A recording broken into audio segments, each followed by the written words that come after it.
Hello, welcome back to another CovCastMMA. This is episode 8? 7? Seven. I'll say seven. I think 7. 7. Yes, episode 7. I think I said episode 7 was last time, but I got that wrong anyway. Anyway, welcome Right back to this episode 7. time. Yes. This is our first show back since the Easter break. Mhm. Jamie, how was your Easter? Not too bad. Oh, yeah. Did some relaxing and Relaxing outside the pool. Is that the song? What's that from again? Fresh. Fresh Prince of Bel-Air. Oh, Yeah. yeah. That was on the club last night. Anyway, yeah, a lot of things to talk about on this edition because, like I said, we've been away for nearly a month. We've had 3 fight nights, a hell load of news coming out, fights being announced, Nearly fights a month being of news. Yeah. yeah, fights trying to be made. We've got loads of stuff written down today, but it's pretty more that's going to spring into our heads that we just haven't even thought about at the moment. But Before we start though, how was your Easter? how's my Easter? It was good. I went to France. Yeah, it was Yeah, I've seen your 25. Instagram. He's my yeah. Yep. Follow at what is my name? Crack Tom, I think. I don't know. I don't know what my Instagram is. Anyway, We're off subject. Let's get into it. yeah. So, yeah, we had a slight preview on the most recent edition of the show, but now we're gonna have the review, and it is of UFC 210. Like I said, I was away, so I didn't get to see the whole. Did you see most of the? I saw Calvillo, Weidman, and Cormier. I saw those 3 fights in the end, but Yes. Yeah, I think I was the same. Yeah. well, I'm really impressed. Let's start with Calvillo. I mean, she's fighting. She's like, I can't remember she's the first person I can remember who's fought of consecutive pay-per-views. I mean, obviously she disposed of Amanda Cooper, didn't she, at 209 quite easily. She's Now relatively new. Gonzalez. Yeah. Does that whole Gonzalez thing? She had Breast implant. Yeah. Yeah. How And then she was pulled from the fight, and then was that? Why was this like only brought up now in the fight, like in terms of? Or how did they not know about it? That wasn't her first fight. Do you know what I mean? It was. Well, her. Oh. Oh, that's a good record. Yeah. Just no. But it obviously wasn't her first fight, and so I don't see how in previous contests when she's had a fight that it's been like, oh yeah, we didn't know she had that. Maybe she had it. I don't know. I mean, yeah, maybe. I mean, It wasn't an impact into the fight anyway. Do you know what I mean? It's not What like- impact would it have? I don't understand. But, you know, really? I mean, how did Calvillo win a It's fight? a controversial subject. She won. It was just submission in round 3. Yeah, same way she won against Cooper as well. A lot easier against Cooper because her ground game's awful. But I'm really impressed with her. She's a really good trash. I mean, the straw rate. I can't. Obviously, Yen Jetchek's. She talks really well. Yeah. But I think she's the best trash talker in the whole division, Calvillo. Yeah, Because you got nice girls like Watson and Namajunas and Rose. and Kovacevic. They're all incredible fighters, but they're all a bit nice, aren't they? That's true. Yeah, Whereas a more gritty. Calvillo sort of using the fight, Nate Diaz catchphrase at the end of her fight, which I thought was pretty cool. Oh yeah. No, I really like it, and she's an American top team as well. Not American top team, sorry, Team Alpha Male. So I got another. Uriah's got another student. Exactly, I under think his something wing. like that. We'll talk about Uriah Faber in a bit later on the show after Tough started recently, and I love it. Co-main event, a middleweight, sort of Yes. not a title eliminator, but definitely helped to define the rankings. It was former champ Weidman against Gegard Mousasi. Easily the biggest fight in Mousasi's career because he was sort of fighting like top. He was fighting top 10 guys, fought but some good guys. Uriah Hall and yeah. Belfort were his recent opponents before Weidman. They were obviously good, but Weidman was a big step in competition. He didn't look out of place. I mean, Obviously, Mousasi's fought He's some good people in previous organisations. he fought as well. Mark Hunt at heavyweight as well. In that was K1, wasn't it? Yeah. Yeah. But I think It's very controversial. yeah, well, it was, but let's be honest, it was. I think where do you stand on Mogliata's decision? I think it was for those who don't know, I'm sure you do, but Mousasi had Weidman holding. He had it in a headlock, similar to that. He was going for knees, wasn't he? Yeah. And he did the right thing because if a fighter has there's a new rule now. If a fighter has all 4 Limbs on the ground. limbs on the ground, then you can't attack the. Engage. Yeah. Yeah, engage, you like, can't engage. Yeah, engage the head. but Mousasi did the right thing and lifted Weidman's arm up. And his arm came up just before. So his hand the wasn't on the knees, floor, kneed him in the head, went down, and Mogliata stopped the fight at that point. And then Weidman thought it was an illegal move, so there was a whole controversial thing there, but he stopped the fight on a legal move. Yeah, but some are saying that Weidman knew what he was doing and he was trying to get Mousasi disqualified for The hands on the floor? for potentially Yeah. saying that he knew that Weidman would be breaking the rules and therefore Yeah. I don't know. therefore disqualification. But I mean, after losing to Romero like that, I don't see that as a tactic that would be fresh in his mind at all, Weidman, because No, he was because so I think he was winning the fight. He was, He yeah. took down. He's been both fights, Romero and Mousasi. He was winning both fights. Yeah. And he just. I mean, he can have no complaints, obviously, with the Romero fight, and. No, not at all. I no. mean, he did appeal the loss, and he can complain because, I think he has a right to complain because it's. You know, he's on his third defeat, and he feels like he has been. Maybe. I don't know. Not What am I trying to say? I don't know. What was I trying to say? I don't know, Jamie.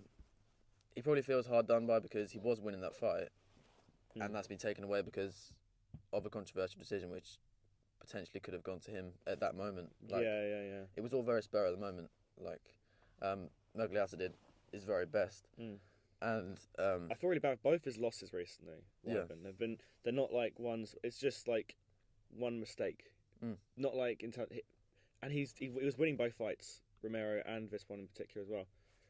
It's just I really like the guy as well. It's kind of a shame, but I mean, middleweight's a weird division. Like in terms of obviously, I think it's, as we've said. Well, our main discussion on today's show, we're going to be talking about ranking from the best divisions, from bottom to top. And we'll talk about another top contender. Yeah, definitely, yeah. But middleweight is a division where we had people like Weidman and Jacare and Rockhold at the top, and now there's people like Mousasi and Whittaker who get completely involved just as much as anyone else now. So it's weird weird and good, but like you've got people like Mousasi and Whittaker sort of taking those roles over from people like Souza and Weidman and Silva. That's true. But I think Weidman, it was only the second round, so we don't know what's going to happen in the third. But at that point, as you said, Weidman was winning this fight. He had 2-minute 12 of control on the ground. 4 takedowns. Slight longer clinch control, like 20 seconds more than Mousasi, but 4 takedowns out of 6. 1 submission attempt as well. I mean, Mousasi came into it saying he's not going to take me down. He's done so much work on his takedown defense. You saw that on the embedded, but. Yeah, that was. I think Mousasi. Obviously he's won by submission a lot in his career, but. And they're both good on the ground. His most recent fights, he's been predominantly standing up, and he's done very well there. But when he goes to the ground, he does seem a bit flustered. But Weidman is a high-level black belt. I mean, very good. All-American black. Yeah, you're not really. He's an All-American wrestler as well, isn't he? So, college. So he's one of I'd say he's probably the best wrestler in the whole division apart from Romero. Olympic. Maybe. He's 41 now, I think. It's his birthday. Really? Yeah. It's just absolutely. It's just a freak of nature, man. He needs a fight. Give him a fight. Yeah. So we won't. I know because usually when we recap shows, we talk about what's next for these fighters. But I think, as I said, we've got our sort of summing up of every single division. We'll do that in a second as well. Oh yeah, and let's hear from one of we had John McCarthy, who was on a radio show, and he had this to say about the whole decision from his Stanley Miragliata's decision on ending the fight. When you look at it, he stops it, he brings it apart. What everyone's not looking at is they all look and say, oh, that was unfair to Chris Weidman. And in a way, it kind of is to a point. But no, it's unfair to Gegard Mousasi. Mousasi's the guy that got screwed over, except for the ending. Okay, because Mousasi does things that are all legal for him to do. And he hurts, we'll say Chris, because Chris is going to say, I'm hurt, okay. So if you're going to say you're hurt, I'm going to say, okay, you're hurt. He did it legally. And now they're taking him away from you to hurt you more and giving you time to recover from something that was legal. That's Oh yeah. So that was John McCarthy on the decision. So I think it's one of those decisions where most referees seem to be on. I think Joe Rogan was trying to explain to Weidman as well. I mean, it was such a shame. It was in his hometown as well. Yeah, I mean, he lost in 205 as well. In his hometown. New York's not the main guy for advocating to be in that state, and he's lost both times. It's not good. But I think Mergliata did the best he could do in that situation. Yeah. And even Weidman said like he couldn't remember the month. Like Mergliata asking the month, he said it's February or something. Yeah, he's not. He was like even if it was a legal move. Even if it was illegal, I think it could be grounds to stop that fight. Maybe sometimes just because of how severe that knee was anyway. So that was the co-main event. Now moving to the main event, which I really liked, and I think the only thing annoying about this that DC versus Rumble coming into it was the way, it's similar to the Nunes-Rousey fight in the way they publicised it. Obviously, that was a big kind of slight difference because Rousey's super famous. She's on that McGregor level. And obviously Rumble and DC to the casual fans aren't. But, like, the way they presented that poster and the build-up was purely... I mean, obviously, Rumble's no joke, and he was knocking out Manoa and Teixeira with ease. And... I can't remember who previous opponent was before that. He beat Gustafsson. Yeah, well, Ryan Bader. But, like... DC's the champion. It was like looming over. He's like this big sort of bad presence he has to do. And the way in which they were publicising it is like they're forgetting that Daniel Cormier beat Rumble. Yeah. He came in unnoticed. It was supposed to be Rumble versus John Jones for the belt, and John Jones obviously, I can't recall which bad thing it was at that time. There's so many things he keeps cocking up on. But like... Yeah, it's impossible to know the whole history. DC came in late for that fight as a sort of replacement, and he still beat Rumble, not with ease, obviously, took him down. No. But... Yeah, many were surprised that Rumble would go for the takedown. That's the thing that confused me in this fight. He got this shot by basically punching people in the head, and then he did the complete opposite against. He went for wrestling against probably the best wrestler in the light heavyweight division. I think you could even say in the UFC. Yeah, absolutely, Olympic wrestler, and it was just baffling. Like. I think there might. Obviously, I have to look back. I wouldn't be surprised if there's moments of that where you'll see Rumble try and shoot, and Diesel will just look at him like, "Is he serious? Yeah. Is he actually trying to do this?" It was just so surprising. And look, so yes, Cormier threw more strikes. Yeah, Cormier. Yeah, that's the weird thing. Yeah, I mean, DC only threw 6. It only went to 2 rounds, but nevertheless. Yeah. I mean, it was very reminiscent though of the first fight. The second DC was on top of him on the ground. And did he win by rear naked? I can't remember. I think it was rear naked. It was the same as last time. They both. I think he got the back twice. But it was just like I was watching. I'm like, what are you doing? It was so puzzling. To me. And even the commentators, every single analysis and build up for this fight before it was if he can. Yeah, the early rounds. That's the dangerous. Yeah, that's where. To be fair, he nearly got him with a kick though. He nearly got him with a kick. That head kick. Yeah, he was like a few inches further because he got him with his foot. If he got him with his shin, I think DC might have been out. But that's just luck of a draw sometimes with striking. But I mean, a lot of people questioned Johnson's mind going into it because obviously the big news was he did retire after the fight. He did, into I think something else. But it's said a lot, isn't it? If you go into a fight questioning knowing that you're going to retire, like what's that saying? Like he trolled the internet a bit. I don't know if you've seen it when because he said I don't know. Is it the Rams or something? Yeah, the LA Rams NFL team. He said like obviously he's not joining them, but no, it's the hashtag. Obviously it's his local team, even though the Rams only just moved to Los Angeles. But like, I guess he's just supporting them. But he might have a backroom gig there now. I mean, his fitness trainer he deals with NFL athletes, and last maybe there's a connection there possibly, but. Yeah, he's not going to be paying for them. I don't think he's not going to leave one sport getting banged up and go to another one, is he? Which is probably more brutal schedule in terms of week by week training. Football. Can even play? Yeah. I mean, what does that set up? It sets up Daniel Cormier versus 214, isn't it? That's the potential. That's what they're trying to make. There's the talk of John Jones coming back for a tune-up fight, or going straight to DC, or Jimmy Manoa versus Cormier. I mean, you had. Jones and DC went out on Twitter this week. I saw them. Yeah, do you know what they said? I don't really remember much about it. It was basically Cormier alluding that Jones... Well, he just brought back sort of his drugs and stuff, brought it back to that. And, John responded with... Yeah, standard thing. But, he's the only man to beat Cormier. So he's always got that over him. And that's why I think Cormier is the money fight in the division. Obviously, it's always going to be the money fight. I don't think he gets enough respect. No, he doesn't. No. I think with the exception of Michael Bisping, Daniel Cormier is a champion who is. I think it's because he's never beaten the champ, if you know what I mean. Yeah, but he's beaten everybody else. Beaten everybody else, such convincing fashion. Yeah. What do you think you got in Stockholm soon? You got Gustafsson Teixeira. To be honest, whoever wins that, I know it's number 2 versus the number 3. Well, number 1 versus number 2 now because Johnson's gone. But do you really want either of them to get a shot? Like. I prefer Jimmy Manoa to get a shot. Not only because he's British, but... It's fresh. Yeah, something new. Yeah. It's just... But Gustafsson has had, good fights. That brawl with John Jones, that was obviously that could have gone Yeah, that was amazing. yeah potentially either way, and then. That fight against Cormier was a bit more one-sided. Cormier just ragdolled him at certain points. He ragdolled Dan Henderson. Yeah. Who picks up Dan Henderson and throws him over his head? Daniel Cormier, that's it. It's crazy. Yeah, I mean, he had both.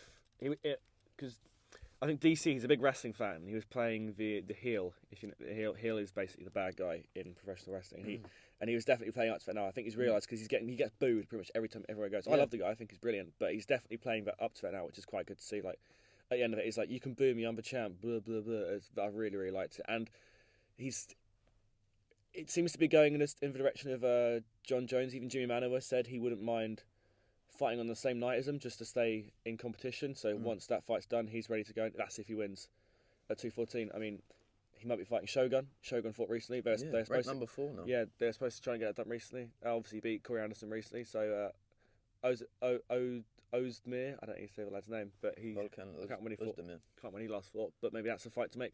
I think because obviously you got Gustafsson and Manoa, Teixeira and Manoa. Good win. Yeah, that's very good. Yeah. That was on the Swanson Lobov card, I believe. Yeah, it was. Yeah. So yeah, there's a lot of guys Manoa could maybe fight before Cormier or Jones. But I mean, like I said, it doesn't guarantee that he's necessarily going to win that because heavyweight heavyweight is one of those divisions, heavyweight, where you're one shot away. Yeah, and there was obviously some controversy with the towel gate. What was that? I didn't. Yeah. It was basically Cormier came in for the first weigh-ins and didn't make weight. I think he was a pound over. He was, yeah. And basically he stood on he came back 30 seconds after the first weigh-in, came back on the scales and basically held the towel. So basically, I didn't understand that first because, well, I didn't understand it. But basically, if you hold the towel, that's dispersing some of your weight onto the towel, rather than the scales. So yeah, of course, yeah. Effectively, he lost a pound. It was all. I mean, Cormier said Rumble didn't actually care about it. That's the thing. I think he wants to fight. I don't think they really care if you're a pound over. It's not going to be a massive impact because obviously they're so dehydrated. Once the weigh-in's finished, they go and because his that weight cut was rough. Yeah, he said that's the roughest in his career. And it's also like they're not actually obviously this is standard for most MMA fans, but like once they obviously cut that weight to 155 or whatever weight cut, when it says on the tape this person weighs in at 155 pounds, they're not. They're probably like 160 or. I mean, Nate versus Conor is probably 20 pounds heavier for the second fight. Oh yeah, easily. You see, I don't understand that. Why do they weigh in for a specific weight if they're going to fight a different one? Yeah, a different one. I don't understand. Just to prove they can cut, possibly. I don't know. It's another controversial That was subject. UFC 210. Better than good card. Where do you stand this? And yeah, it was good, wasn't it? I mean, I think we got 211 coming up, which I think most of the pay-per-views haven't been what we wanted this year. 2-8, 2-9, obviously with the Khabib Ferguson problem, and 2-8 was just we go on. I think every episode now we talk about how much we hated that show. This one, I think it was the first sort of card of the year where every fight that was announced happened, which I think was a good thing to see. Yeah, that's a good point.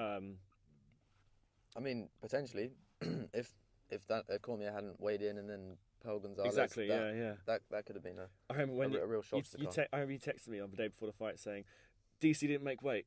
Oh wait, he just did. Oh, because that was like a minute of I was watching it live. Pure anger and euphoria. It was crazy. But all right, so that was like I said. The pay-per-views haven't been that good recently, but the fight nights, this sort of time of year, the cards are getting really, really good. Was that your card of the year? 210. 210? No, what was 2? Oh no, card of the year. It's only 2017. I think the one we're about to talk about now is my card of the year so far. Oh really? Well, not card of the year, but I really enjoyed London. Card of the year so far. Well, it's I don't think you can really say card of the year after it's happened because the card could be amazing, but the fights are awful. Like you could have like every champion against it, but like no, I mean just your favourite personally, just like what card have you enjoyed most this year? I mean, it's this one. Yeah, okay. Which is UFC Fight Night. It's in Kansas, which was Kansas City. Demetrius Johnson going for the 10th title defense against Wilson Hayes. We usually go from fights that happen before to the main event. Let's just start in the main event. He's the best, isn't he? Go for it. Best of all time. Yeah, I'd say so. Well, it's debatable. Him and Silva. See, I like John Jones.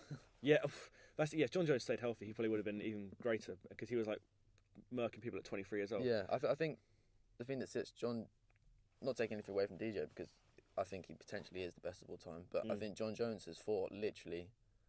I mean, you have to look at the people that he's fought. It's crazy, in terms of like high caliber opponents and talent. I don't think John Jones. I think John Jones has fought literally the best. Yeah, I mean that's the thing. There's been a lot of arguments with like DJ where he's fighting a lot of one-dimensional fighters, and but then again he beats those fighters at their own but I game. don't think that competition argument is valid because he beats. I think he beats who they put in front of him. Yeah, it's not like he's. I think he's just filtered. He just will. I don't know what the right word is, but he hasn't weakened the flyweight division. But so many guys that have moved up with his dominance there, they just think, oh, maybe I don't have a chance. John Dodson moved up. Yep. I think Lineker moved up as well. Yeah, John Dodson's very good. But I mean, actually, there's a lot of guys in flyweight who are. We'll talk about this maybe on the rankings later on, but I think he fought a week later at what was the fight night after this? It was Nashville, Swanson Oval, but you have Brandon Moreno, who Tim Elliott won the Ultimate Fighter, but Brandon Moreno he's won that series and he's looking so good. He's looking brilliant. And he won a rear naked choke again with then he took him down after kick to the head. Yeah, and of course Ray Borg is looking good. Came off a fight. Let's talk about this at the end. That's a good point. Let's go back to DJ. Yeah, I mean he beat Wilson. Wilson Hayes never been tapped out. Brazilian Jiu-Jitsu specialist. That was what he was being marketed as before going into this, and obviously John's like, okay, I'll beat him that way. Then. Yep, armbar. I mean, just you have to look at those stats there. Look at those strikes. That's crazy. I mean, Hayes just couldn't hit him. Hayes went for 170 strikes, only landed 18. That's just crazy. Yeah. DJ's so in comparison to DJ, 135 strikes of 216. That's more than half landed. I think I watched Joe Rogan podcast, and he basically said the thing that sets DJ apart from many flyweights is he's so versatile and he's so good in every position. Yeah. And he can finish a fight. Yeah. Which usually in those lower divisions that makes happen. him the best champion in the UFC right now. Obviously he is, but I mean the reason why is because you look at every single champion in every division. You could say Conor, ground game's not so good. Woodley, maybe his jiu-jitsu. People underrate Conor's ground game. No, I know his ground game is very good. Yeah. But I'm saying when a champion is analysed going into a fight, there's usually one weakness you can maybe look at with That's like true, with a like lot every of people single. try and out wrestle Conor. Exactly, like you might say of Nunes, her ground game is not so good. People like most of the champions it's all about it. But Cormier, maybe stand up's not very good. Or Khabib, yeah. Exactly, those sort of things. Whereas DJ, he's there's just there's nothing everything's polished. Everything's he makes the thing I like most about him is when he's on top. The way in which he moves about on top of his opponent, it is just when he's on the ground. His top control on when he pushes up and he gets side control. It's just like I don't know how to describe it. It's just like moving around the person, like so fluid. It all comes from his work ethic, I think, because apparently, basically after a fight, he says, "What have I done wrong? What can I do to improve?" And that's just the sign of a champion. Like saying, he pretty much has faultless fights. Nearly perfect fights, nearly every fight. And the fact that he says, sorry, my stomach's rumbling. I haven't had breakfast. But the fact that he emphasises so much on improvement and advancement really shows how much a better level he is compared to most. Absolutely. What do you think's next for DJ? Where's he going? Is he going? I think he's going to go for 11. He's got to go for 11th defence. I think before moving up, I think he should defend it. Yeah, defend it and then possibly move up. Well, there's talks. Cody said he can move Cody down. said he can move down 125, which he's got. I don't think he obviously could, but he's got very, very tough opponent in TJ Dillashaw in the summer, which I can't wait to see. I mean, Dominic Cruz wants which I think he should get the rematch. Yeah. Well, whoever.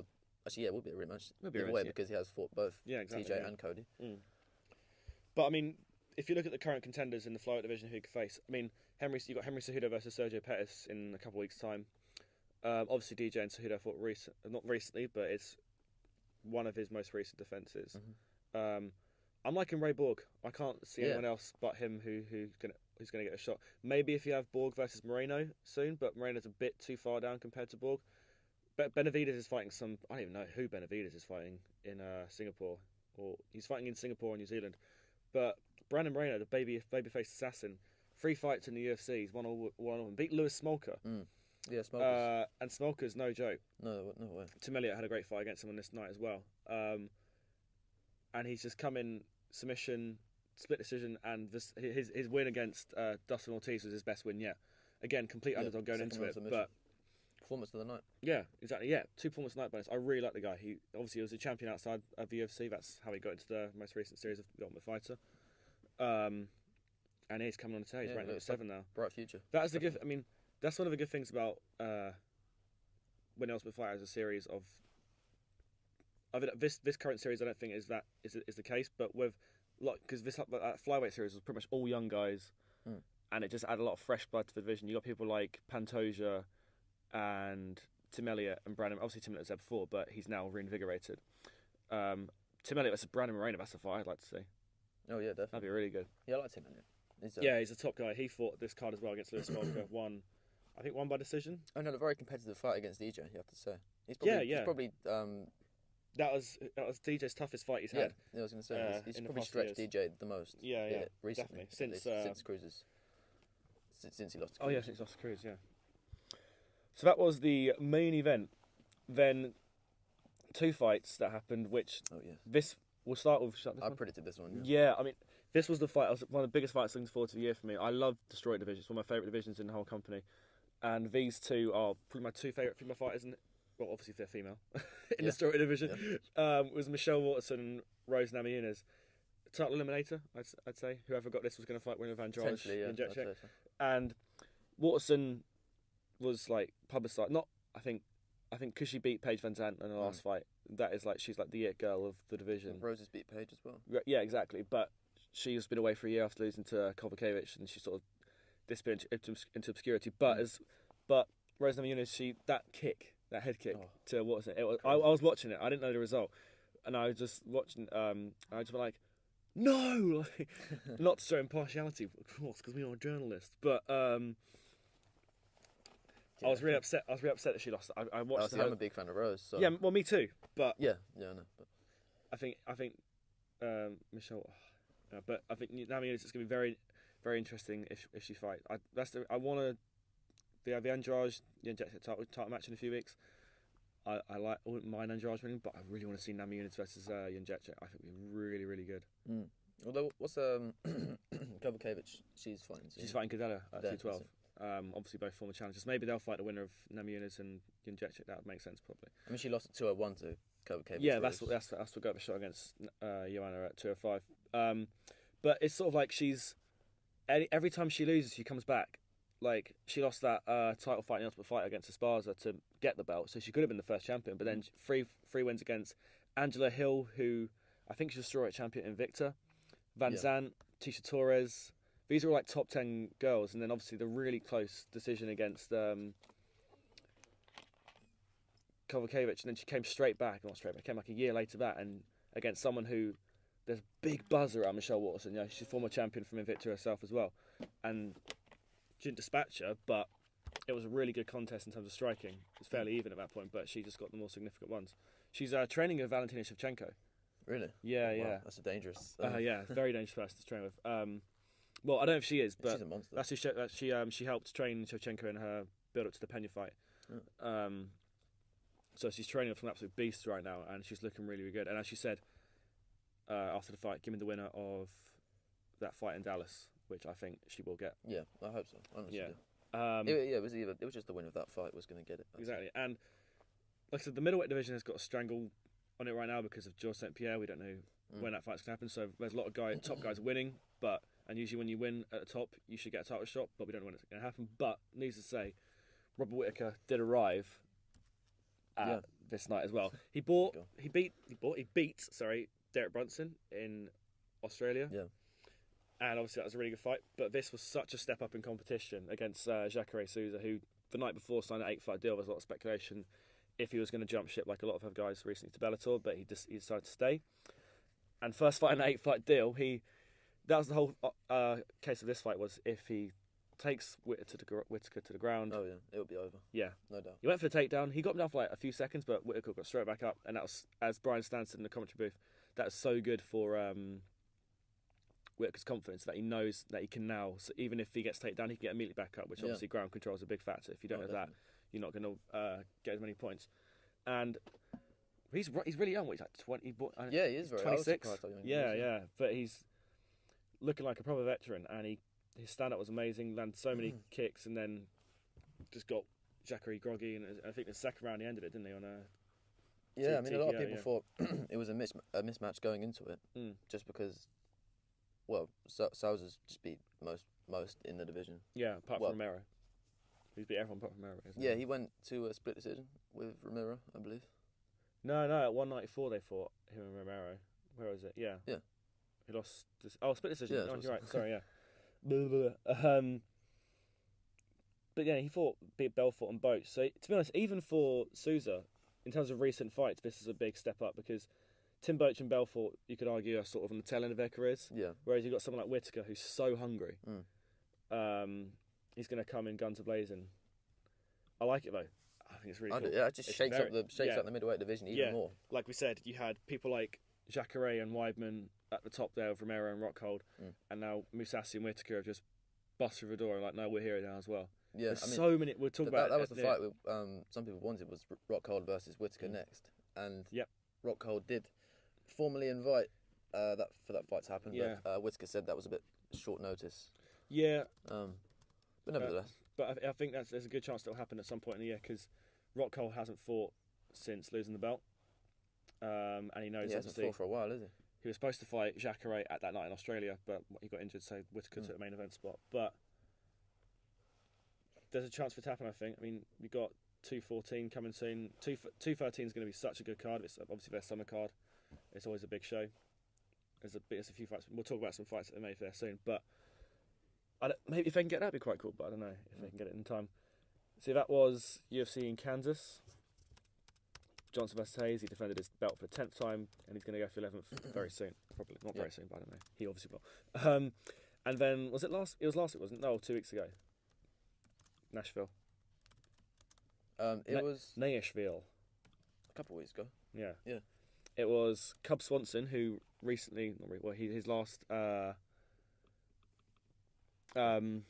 he fought Doo Ho Choi, which is in many people's views fight of the year. Yeah. UFC 206, and it was strange. He's fighting against Artem Lobov, who is a training partner of Conor McGregor's. A lot of people are arguing that he only got this main event spot because of his association with McGregor, which I think it's definitely a case. I mean, looking at his record. But he also did call out Cub Swanson, and if Cub Swanson responds like he did, he might get that main event spot anyway because Cub Swanson was so interesting because of how well he performed that last fight. And I love watching Cub Swanson fight. He's probably my favourite featherweight other than Yair Rodriguez. Oh yeah. I'd probably say he's my favourite. Bloody internet, it's not working. He's just. I mean, a lot of people write him off because he is getting there in age, but he says this is probably his prime now. Yeah, he's like 33? Yeah, I mean he's not that old, but there's some young up and coming talent, obviously like Yair and others, which I'm sure he'll fight in the future. Yeah, absolutely. But I think winning this fight, he won it quite. I mean, obviously it went the distance, fight of the night. Lobov did get a few shots in, but I mean, he's like one of those people like Jan Jędrzejczyk where he lands so many shots in such a high pace. I think they both fight at top. I think he does fight at American top team. Cub Swanson. Yeah. Okay. I could be wrong there, but he's one of the top boys in this division. I think now he's won this fight. I think Lobov's a new fresh face of the division. He's given some new matchups we can have now in featherweight. I think he'll be put into the top 15. Yeah, Lobov wants Doo Ho Choi next. I read. Does he? Yeah. Oh man, I mean, I wanted to see Doo Ho Choi fight against him. To be honest. Yeah. This was such a good card. It's only a fight night, but nevertheless, this is probably potentially my card. Yeah. Favourite card of this year so far. The main card. If you go from, you had Ellenberg and Perry, which Mike Perry won with which was crazy. elbow. Yeah. Joe Laws and Stevie Ray. So I was surprised. I was cheering on Stevie Ray. Yeah, he follows our Twitter account. Yeah. Follow at CovCastMMA. But yeah, Lozon sort of was high pace in the first round and then sort of gassed. Well, came back into it. I think it's that the reason. Obviously, he's I think Lawson was. I think his hometown, but obviously it's an American fighting a foreigner. So obviously he's going to be the favourite in the crowd there as well. No but doubt.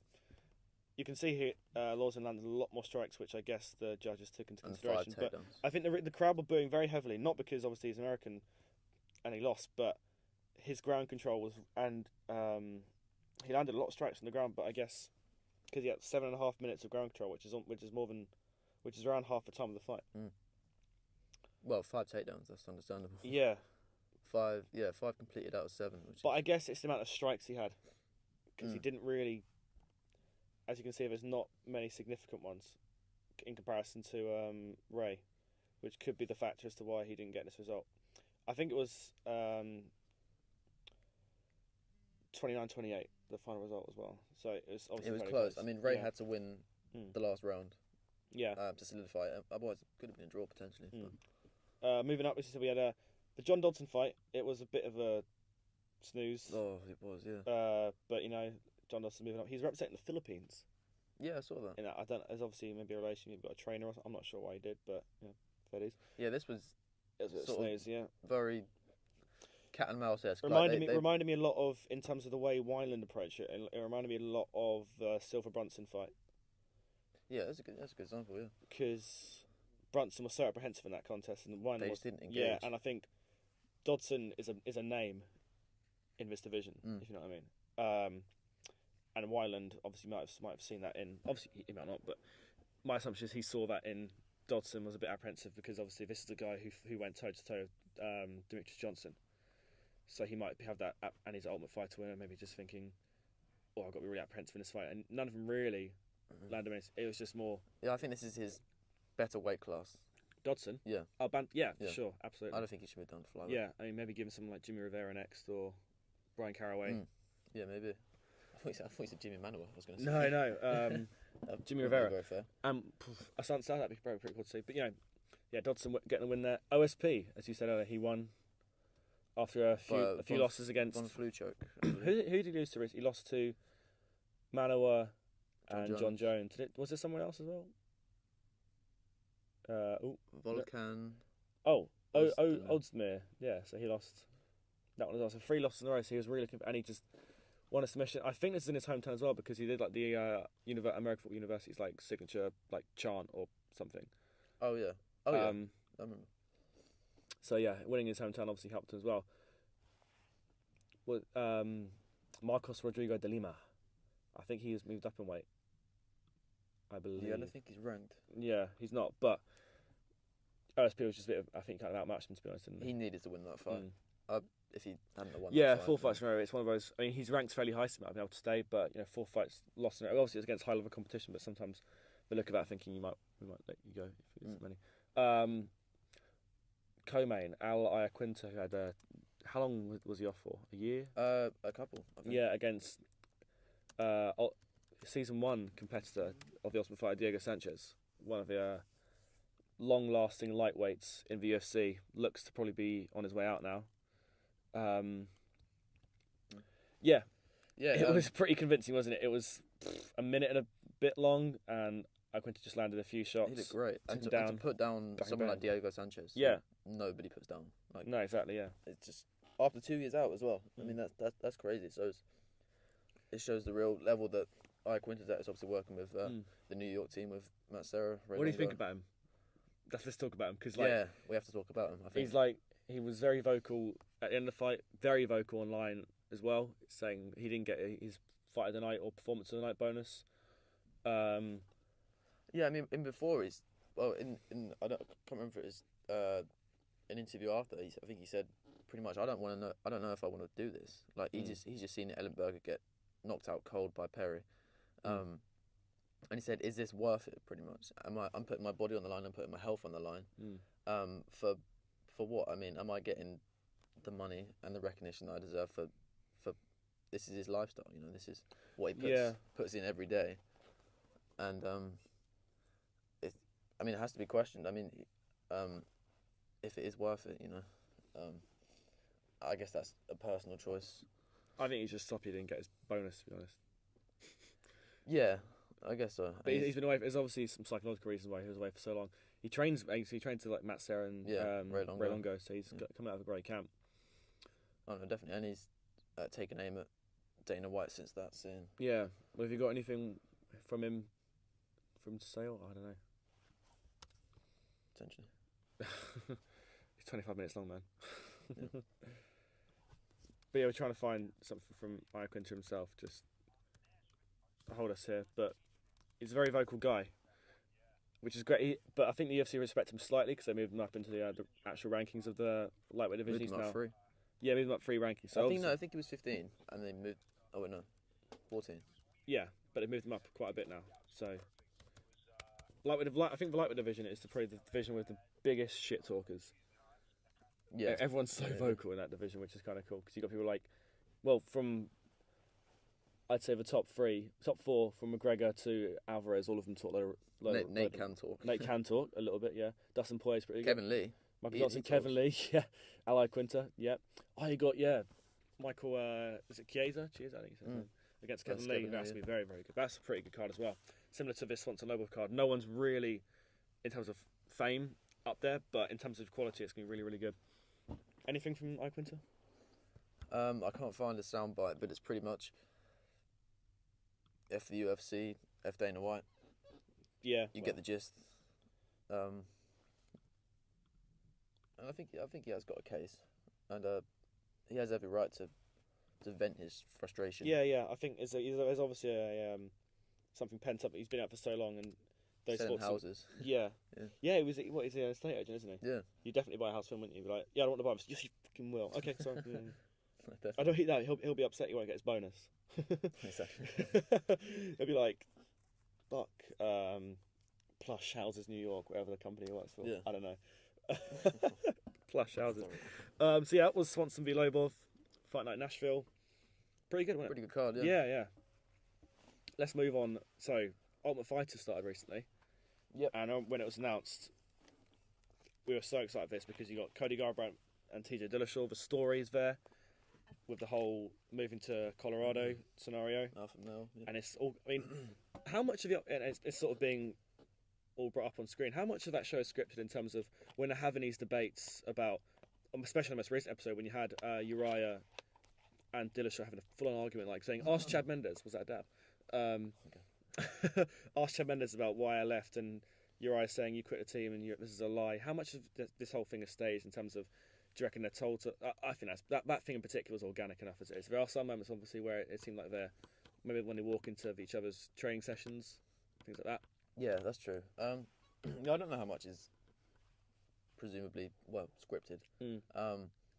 I don't think they roll the cameras all the time, so I think they probably say like, "Go do this, go do that" occasionally. Yeah, but it's supposed to be reality TV. Reality TV is not reality in terms of.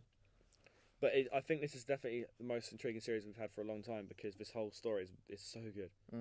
And I think I want Cody to win this fight, but I was so impressed in the last episode. I said it to you last week. I was so impressed with TJ's coaching. Yeah. Because he was like, in comparison to Cody, TJ was so hands on with was it Tom Galecki? Glicchio, yeah. Glicchio, sorry, yeah.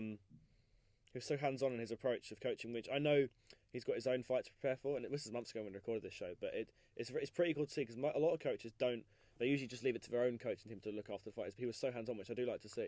No, definitely. It really gets you stuck into the show and really captivated because he was like, just absorb his stand up, take him down, rear naked choke, you've done it, and he did exactly that. Yeah, perfectly executed game plan. Yeah. Whereas, I mean, you saw it in that fight in particular on last week's episode where TJ was in his Galecchio's corner, whereas Garbrandt was just sitting in the stands when not in Eddie Gordon's corner. Yeah. So it shows their different mindsets. My perception of Garbrandt coming into this series is that he's pretty much there just to bring up dirty laundry and talk shit to TJ. I think the training aspect and obviously he's never lost his career, so he doesn't like it when his team's losing. But it doesn't seem like he's as committed to these guys on the team in comparison to TJ, because TJ's thing's got that like 1, 2, 3 TJ thing. It's so cringy, isn't it? Yeah, he's very corny, TJ Dillashaw, isn't he? Yeah. nevertheless, I mean, I like the idea of just the Ultimate Fighter because it's redemption. This one, I just like that idea. That Who have you got? You got Justin Taylor. Is that his name? Jesse Taylor. Jesse Taylor. He's fighting this week. That's gonna be cool. So funny. He's got a whole story of when he because he might have won the whole show, but he went out partying, didn't he? Yeah. Yeah, went out in Vegas and had a bit too much to drink. But yeah, I do like that idea because I actually do remember watching Galicchio in Ultimate Fighter 22, Connor's one. Yeah. And you've got more of a connection to them. Seems like a nice guy, doesn't he? Yeah. Yeah. Well spoken dude. You can see their journeys, and it is a bit more sort of personal. Absolutely. Which is good. That's Ultimate Fighter. We've got a new episode. I think it's the episode every Wednesday, so it's on tonight, I think. So yeah, there'll be more to talk about on the next episode of this show as well. Obviously, as I said, this series is culminating in the finale, which Garbrandt and Dillashaw were supposed to fight on, but they've moved them to the pay-per-view, which I think is better, on UFC 213 on Saturday night. So that's when this whole thing's going to come to a head. New fights that have been announced. Main event of Singapore is Holly Holm versus Betch Cahaya. What do you think about this? Yeah. Do you know what? It all the more sums up why the featherweight women's division is such a sham. Yeah. Whereas the most recent title challenger isn't fighting another featherweight contender. She's gone straight back to her more successful weight class, fighting another top contender. Where's Betch ranked? She's number 11 and Holly Holm's 5th. Yeah. But like Raquel Pennington, get that girl a fight. Jesus. Yeah. That's a good point. But this is really make or break for Holly. Oh, absolutely. 3 fights, 3 losses in a row. I mean, well, she didn't lose the last fight. Let's be honest. No. And the Tate fight was a very, very close one. Shevchenko, she just got outstruck. Shevchenko striking. Well, she did get submitted by Tate. She did, but that was right at the end. She was winning. She was winning that fight until that last moment. And Jermaine Durand, mate, that woman is just. Ugh, I hate her. But I hate that bloody woman. But yeah, it's gonna be good. 2 former title challengers of Rousey. Yes, you don't like Betch Cahaya either, do you? She's annoying, isn't she? See her twerking in the last fight. I think it was in the Fortaleza fight night. I was like, just stop messing around. There's a lot of Brazilian fighters I like, but she's not one of them. Yeah, I want Holm to win that because she's a good fighter. She's very respectful and she's a good fighter and probably one of the best strikers in the UFC. Just absolutely, hands down. She's a good example though of names sell fights because she's not ranked very high. But she's known for beating Rousey. Yeah, and the Tate scenario, and obviously the most recent thing. So she's one of the few women in the UFC who can main event any show because of that whole Ronda Rousey connection. Because I can't really think of any other women apart from her and Paige Van Zandt. Can you think of any woman in the UFC who could main event a show right now? I would have said Michelle Waterson before she lost. Potentially. Yeah. But okay, what about a pay-per-view? I can't see a woman apart from Rousey. I can't see any woman main event pay-per-view. No. We had Tate Nunes, but that was for different circumstances because originally it was supposed to be Jones Cormier, but they had to just quickly change it. Maybe it would have to be a title fight. Obviously. Yeah. Misha Tate could maybe main event to the pay-per-view, but no one in strawweight. I think Joanna, this is her fight next week or in a few weeks' time. This is her 3rd fight straight fight on pay-per-view, and she's always been co-main event. Like 205, she was co-main event. Do you know what I mean? Coco. But she was before. Maybe if they brought Cyborg in, she could definitely. Cyborg, yeah, she'll main event any show. Yeah, I mean she's doing 214, which might have Jones Cormier, so she maybe not. There's some news on Cyborg. We'll get to her in a sec as well. Yeah, exactly. Another big fight. I can't really talk about in the last show, but let's talk about it again anyway. Yeah, Mark Hunt, Derek Lewis, heavy words, smash. No. I look forward to that one, but I wanted Ngannou versus Lewis. Me too. Mark Hunt. God bless the guy. Hunt. Yeah. He got a new scary chest tattoo. To make him even scarier. Yeah, but he's not filtering out because, as we said of Mark Hunt, the thing is he can win a fight in 1 second because of his punch. I think we have talked about this before. This was very refreshing what we're talking about right now. Possibly. Let's just say Mark Hunt, Derek Lewis is happening soon. Good. You know it's happening. Yep. Boom. Look forward to that one. UFC 213. It's starting to take shape. Nothing's been officially announced apart from Garbrandt and Dillashaw, but these ones seem to be going to be going ahead. Hopefully. Verdum, Overeem. Going to be good, isn't it? Yeah. I mean, we wanted Verdum versus Velasquez, but this is just as good, I think. I'd say winner of this will probably fight winner of JDS. Yeah, Overeem's on a tear right now. So yeah, came off that loss against Miocic, but then was it a knee against Mark Hunt that he got a 2-0? Yeah, it was brutal, wasn't it? Yeah. and he had that massive gash in his leg, Mark Hunt. And obviously Fabrizio Verdun coming back off that win against Travis Brown. I feel sorry for him. He's a guy who wants to fight constantly, but he seems to be getting a lot of people just turning him down a lot of the time, I think, with Verdun. Because he had that fight, he hasn't fought since 203, and this will be 213, so that's 10 pay-per-views, or 9 pay-per-views he would have missed, because he was supposed to fight at, supposed to fight at 207, it didn't go through. And then they tried to rebook Velasquez again, but that just didn't happen again. He's supposed to try to get Rothwell as well, quite recently, but that didn't happen. Rothwell's, he's sort of gone into the sunset. But no, it's good to get this fight. It'll be, I think, it's number 1 versus number 3. It's going to be a title eliminator again, I think. Yeah, I'd say I'm more I'd say I'm probably looking forward to that more than Stipe versus Dos Santos. No. No? No. Stipe Miocic is my boy. Yeah, I do love Stipe, honestly. Yeah, he's probably my favourite heavyweight, but nevertheless, I do like watching over him. I think fight. styles-wise, it's a more interesting fight, Verdun versus Overeem. This, Jamie, 213, Cowboy, Lawler. That is crazy. It's tasty, isn't it? That could be fight of the year. If it happens, it was supposed to happen at 205, wasn't it, originally? Cowboy hasn't fought since losing to Masvidal. Lawler hasn't fought since losing to Woodley. Woodley. The belt, Yeah. So both guys, I think this is a big fight. Have they fought before?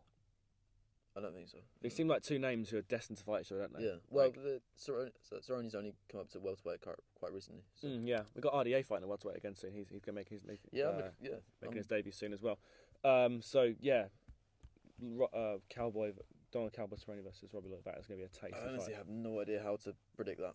No, just stand. None of them go to the ground. Just stand up and just bang for 3 rounds. It's already fight of the night before he happen. 100%. And we knew he was going to be retiring soon, and we found out yesterday, or a couple of days ago, that Vitor Belfort is making his last watch on at UFC 212 against Nate Marquardt. Nate Marquardt, yeah. That's like Lord Farquaad from Shrek. I'm talking about Shrek when we're supposed to talk about Vitor Belfort. Anyway, Vitor Belfort. He didn't get his opponent of CM Punk. Oh no, yeah. CM Punk doing some pointless reality show now. So. Oh really? Yeah, I don't know what it's called. His last. I hope he wins. I wanted his last fight to be against Silva because obviously Silva. I don't care either way. You don't really? No. Like as Bisping said, they both did like steroids and. Yeah, that's true. Yeah. I just can't respect that. Nevertheless, I mean, I watched it this morning actually. Was it this morning? I think it was this morning. And Bisping was pretty much trashing Marquardt for using steroids, and then actually Marquardt back in the day had a go at Bisping for that illegal knee versus an opponent. I can't remember who it was, and then I think it was the spit as well. I think that was in the same fight. Okay. But I don't respect him for that. But fair enough. Yeah, I couldn't care either way. Well, Belfort's the name. It's good to have him on the card. Yeah, that's a good point. Okay. What is the date? May 3rd. So in 10 days' time, it is arguably the best card the UFC had in best card since the UFC 205. I think we can both agree on that, right? Yeah, I'd say so. UFC 211 from Dallas, Texas. 209 was... Eddie Alvarez is fighting in the prelims. That's how good this card is. Yes.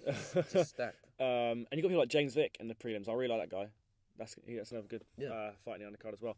But let's talk about predictions, etc. Let's start for the main event. Junior Santos, Stipe Miocic. Who is walking out champ? I want Stipe to win, and Dos Santos won the last one. He did. Yes, but after that, like that crazy slugfest of a fight. Where I don't know how either one of them didn't go down. Yeah, that's what I'm looking forward to this one. As I think Joe Rogan said, 70% of these guys' fights end in knockouts. So expect the same here. Well, they've obviously both got a chin, and they can take it, and they've fought each other before, so they know sort of how each other functions. This is one of those cards. I'm looking at every single fight in the main and prelims where no one is going to miss weight. No one's going to get injured. Or every single one of these fighters are people who just go in and do their job. Do you know what I mean? None of these people are going to miss weight. Was Gastelum on this card? No. But he get pulled for... He got pulled from 212. 212, that was. Yeah. Against Anderson Silva on his Little Legends tour. So yeah, 2 title fights, number 1 contender fights. It's going to be so good. Like I said, you got Joanna versus Jessica Andrade for the strawweight belt. She got like the heaviest weight in the UFC against the lightest weight in the UFC title fights. Joanna, I think if she, how many times did Ronda defend? About 6 times. 5 or 6. Yeah, I mean, Joanna visits her 5th defense going into this. She's, I think she could easily, if she can keep going and beat Andrade, hopefully beat, well, not hopefully, but maybe beat Namajunas. She's easy, I think, got a claim. Maybe is definitely the best female mixed martial arts of all time. Oh yeah, no, definitely. I mean, she's undefeated as well. Her striking is just crazy, insurmountable, and like Muay Thai. Yeah, it's crazy. Like you see how many she lands. I mean the one that's exhibited the most, I think, because Kovacevic didn't outstrike her, but she was fairly close to her. I think that's the closest we've seen. The one against Gadella at the Ultimate Fight finale last year, just her striking was like quadruple the amount. But obviously Gadella's a wrestler, but still, just the you think she can get 5 punches in the same amount of time that when most common people just get 1 punch in. She's that fast. She's that technical. Yeah. I mean, Andrade's technique and game plan for this is just going to be go for the takedown. Of course. Yeah. Well, Andrade was saying in the preview, as you've seen, she's going to go a bit crazy. She fights in a very wide stance, so she's very open for the takedown. But she's against a person, Joanna, who doesn't necessarily go for that. But she does leave herself very exposed. But obviously she will go for the takedown a lot. As she said, she used to be a bantamweight, and now taking down girls who are, she's actually got the same amount of strength coming down 20 pounds. Mentally, she's got the same strength anyway. Obviously, maybe she won't exhibit it, but yeah, that's true. She knows she can take down 115-pound people a lot easier than taking down 135-pounders. But Joanna's no slouch. I can't remember last time I've seen her got taken down. She got taken down quite a few times against Gadella, but she was alright at that in the end. So, who were you just saying, Joanna? Joanna. Yeah. I don't think you can really root against her. No, she's got too much of an impressive resume to just. Obviously, if she does lose, then fair play to Andrade. Yeah, I mean, Andrade does it's hard really to look put past. up Yeah, she's becoming the Demetrius Johnson of the strawweight division. Isn't she? Yeah, definitely. Well, yeah, you could say that. Tell you what, I mean, we'll go back to the heavyweight. I mean, I haven't really made a prediction. I'm calling Stipe just because he's a different man than he was when he fought JDS. Having the belt and defending the belt makes you a different fighter, I think. But JDS was in that same position a few years ago, and he knows what it takes to win the belt. So I think it's going to be. Yeah, I don't want to make a prediction on that. No, because I love Stipe too much. But speaking of people you might not like, or maybe do like, but we'd say it's the title eliminator. I think number one contenders match. You never know with the welterweight division. Yeah, we got Demian Maia versus Jorge Masvidal, which obviously this could have been Don Cerrone's shot against Demian Maia, but obviously Masvidal just came in and took it, which is fair play. Yeah. So number 3 Maia against Masvidal. Maia hasn't fought since he beat Condit. I think Condit's went number 4, but he beat him in convincing fashion. Just took him to the ground and rear naked. Masvidal has been very vocal leading into this, saying he's not going to get taken down. Even if he does, he says he can beat Maia on the ground. We'll see. But it's going to be very interesting. It's a very obvious different match of styles. So you've got a very, very good striker against a very, very good grappler. Yeah. So it's going to be interesting to see. Yeah, it all depends on whether Maia can take him down. Yeah, where it goes. It's a very similar scenario to the Whittaker-Souza fight, whereas if it goes to the ground for a long period of time, I think it might. Yeah, it's only 3 rounds. Yeah, so exactly. Yeah. If Masvidal can escape being taken down, we've seen in the Lawson Ray fight, Lawson was on him for 7 minutes, but if you can still get up and have a relatively decent amount of time to be able to strike like Ray did, if Masvidal can do the same, he can maybe come out with the win here. Yeah, no, potentially. Yeah, it's a very interesting matchup. Yeah. I like the idea. I think the winner of this should fight Woodley. I mean, Woodley doesn't because he's always trying to get this money fight. Shut up, defend your belt. You're not going to fight him. You're not getting Conor. Go away. I think Thompson's possibly got someone like Gunnar Nelson in the future, or we'll talk about the rankings in a second. But I think leave Thompson away from Woodley or from the belt for a while, and Lawler, as we said, possibly fighting. Who's he fighting? That was a weird noise. Lawler is fighting Cerrone. Yes, at 213. So a lot of people in this division are sort of sewn up, with the exception of Condit and Magny. Condit just lost to Maia, so he's not getting a shot. Magny maybe against Condit soon. I don't know. So this does seem like the most clear. Whoever wins is going to get the next shot at Tyron Woodley. Hopefully. Yeah. Featherweight division. Number 2, Frankie Vianza Edgar against Yair El Pantera Rodriguez, who just beat BJ Penn. So he's, in terms of main event, he's main event his last 2 shows. I think fighting someone with a name as big as that, he won't be throwing Edgar at all in that scenario. This is similar to the Maya Edgar in terms of Frankie's just going to go for the takedown. Wrestler versus striker, but it's that sort of like hungry lion. It's hungry lion versus this sort of veteran sort of who's gonna. Yeah, it's new breed versus. I think the winner of this will most likely fight Cub. I mean, Cub Swanson said he wanted the winner of Aldo versus Holloway, but I don't think Aldo takes long breaks to fight, as does Holloway. I wouldn't take it. I wouldn't be surprised if the winner of Edgar Rodriguez fights Swanson. Because Swanson, as I said, Rodriguez ranked number 7. If he wins this, and he gets for number 2, he's going to be moving up to rank number 3 or something. I mean, Frankie's had title fights before, though. I mean, I mean, he just fought for the interim not long ago. Yeah, against Aldo, didn't he? Yeah, I mean, it's going to be. I think, as you said, if you can get it to the ground and have decent amount of control, Edgar's going to come away with the win here. But Rodriguez's striking is so I'm writing versatile. on him now, and I'm looking at his background and all his highlights, and he is just he's so exciting to watch. Yeah. I mean, won the Ultimate Fighter Latin edition. Yeah, that knockout of Andre Philly, is that him? 197 last year. That was so good. Beat Caceres. Destroy BJ Penn. Guys, Dan Hooker. BJ Penn's coming back. Is he against Dennis Seaver and Lee fight? Like, can they both just go away? I mean, it'd be fun. I don't mind. I don't know Dennis Seaver will still fight. Yeah. Well, it's his first fight in a long time because on the website he's not even wearing a Reebok attire. Really? He hasn't fought since Reebok does come through. So at least 2. Was his last fight Conor? At 178. Yeah, I think it was. Yeah. Maybe. This is very good, very good. When this card getting fights announced, and at this point we didn't even have Rodriguez Edgar, and it was announced. Oh, okay, yeah, sure. Just give us more. Speaking of more, we got Henry, number 2 versus number 6, Henry Cejudo versus Little Pettis Sergio. Yeah, Diddy Pettis. Yeah, Cejudo, Olympic wrestler. I think won gold as well for Cuba. Yeah, no, potentially. Is it Cuba? I don't know. I think he's Cuban, isn't he? It says US. I don't bloody know. No, he's American. I don't. I don't know. The latest scoops, told informally. Olympic gold medalist at the age of 21. He's American. Sorry. There you go. Yeah. I don't know much about Sergio Pettis. Do you know much about the guy? No. He's relatively unknown. Yeah, but he's ranked number 6. Yeah, no, he's obviously. This is the fight that's going to kick off the main card, and on the main event of the prelims is former lightweight champ Eddie Alvarez against Dustin Poirier. When he fought who was the most recent fight? Dustin Poirier. It was. Oh, Poirier. He beat. Nick Miller. He broke his leg. Nick Miller, wasn't it?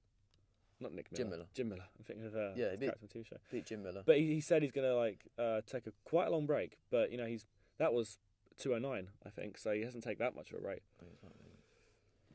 That was UFC 208 against Miller. Yeah, it was. Yeah, he lost to Michael Johnson. Yeah, that's no easy contest. So it's not like he's against slouches. No way. It's because Alvarez, he said like, he wants Khabib or Tony or Nate, or really they offered the Nate fight to Nate, and Nate turned it down. But it's a dangerous fight for him because he's taking a lot of fights in this, with the exception of Maya Masvidal, who got 2 guys who have ranked fairly close together, and it's pretty much whoever wins that is getting a title shot. Edgar Rodriguez, Cejudo Pettis, and Alvarez Poirier. You got 3 guys in Edgar, Cejudo, and Alvarez who are ranked number 2 or ranked number 3 against guys who are ranked 7, 6, and 9 who are not obviously really low ranked, but in a position where they could just, similar to Rob Weir, they could just burst through the front door. Exactly. You've got guys who taking a big gamble in fighting people who are ranked a lot lower than them. Oh yeah, no, definitely, I'd say. Obviously the guys ranked higher, I think, with the exception of maybe the Rodriguez one. I can't decide who's the favourite in that one, but Alvarez is definitely the favourite going into this.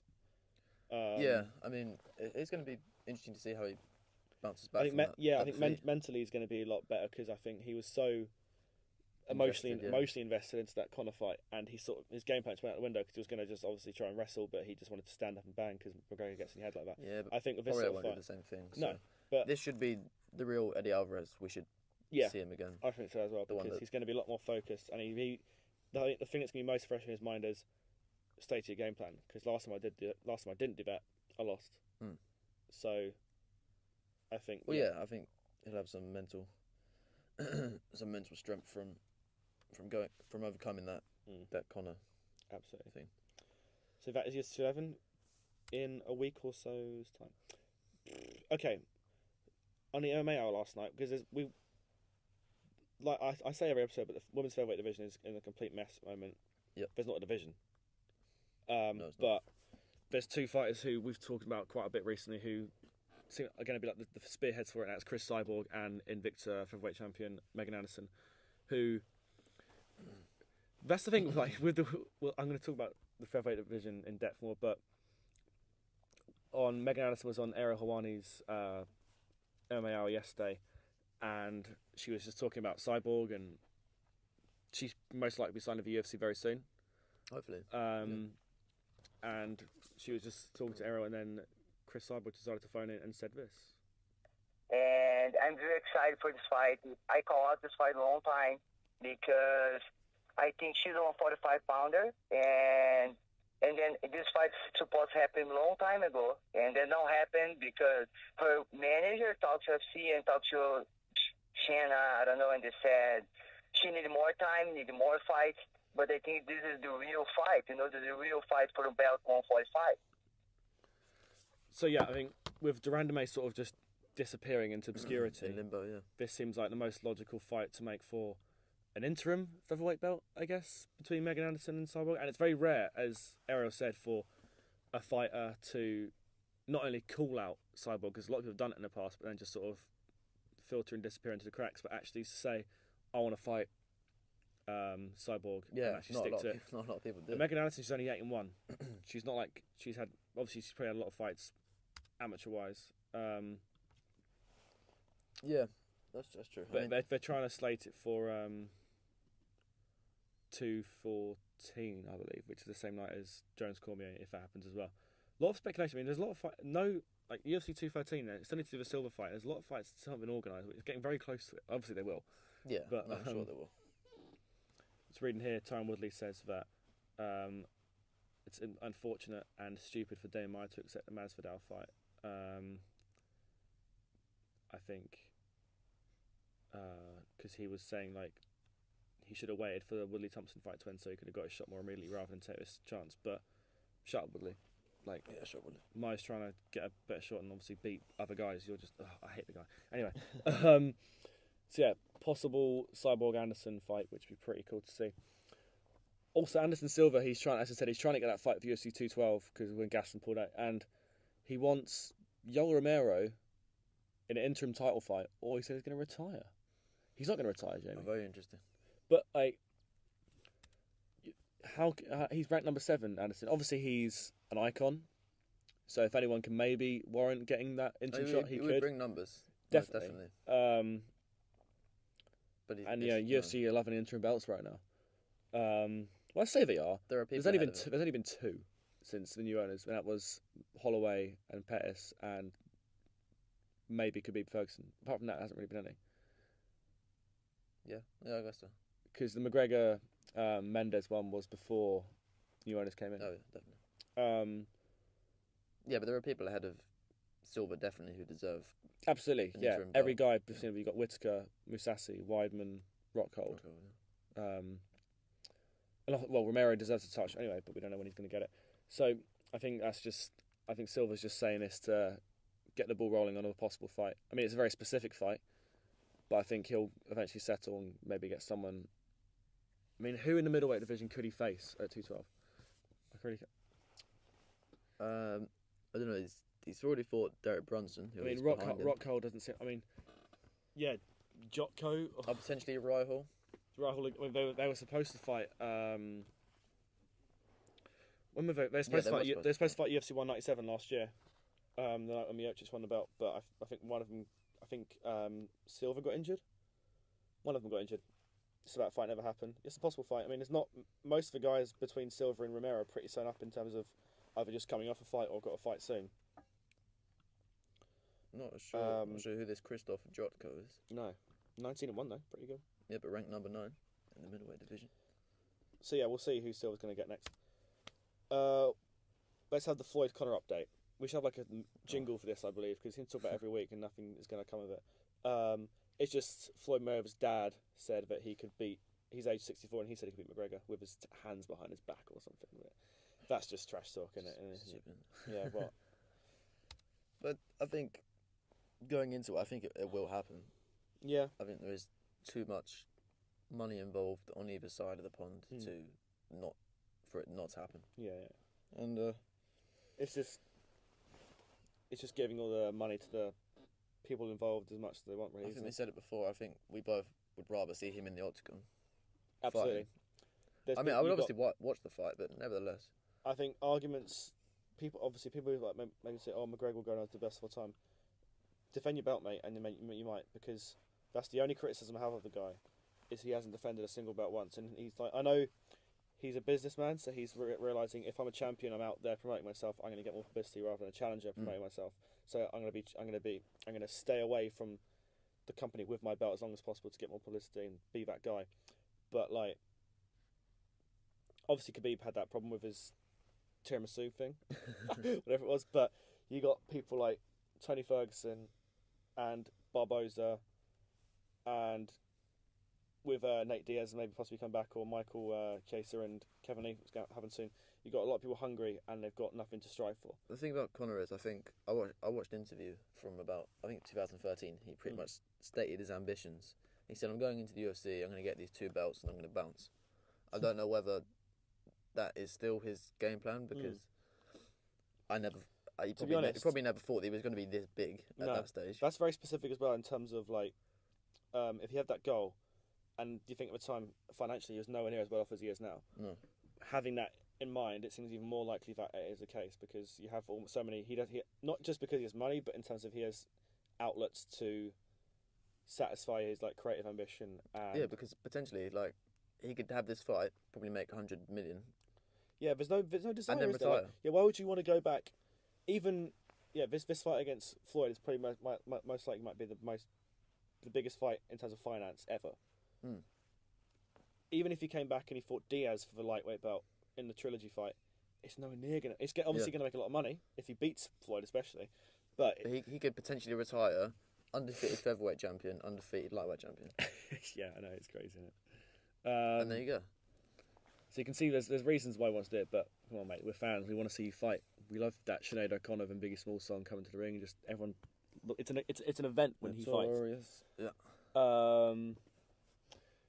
This isn't MMA, and this is the last thing about the news, I guess. This isn't MMA news, but it's boxing, and we need to talk about it just because it was amazing. Anthony Joshua, Vladimir Klitschko. Didn't watch it. You didn't watch it? Oh, I was in London. Oh yeah, I didn't need to watch it, but just a brief highlights. just a brief mention on.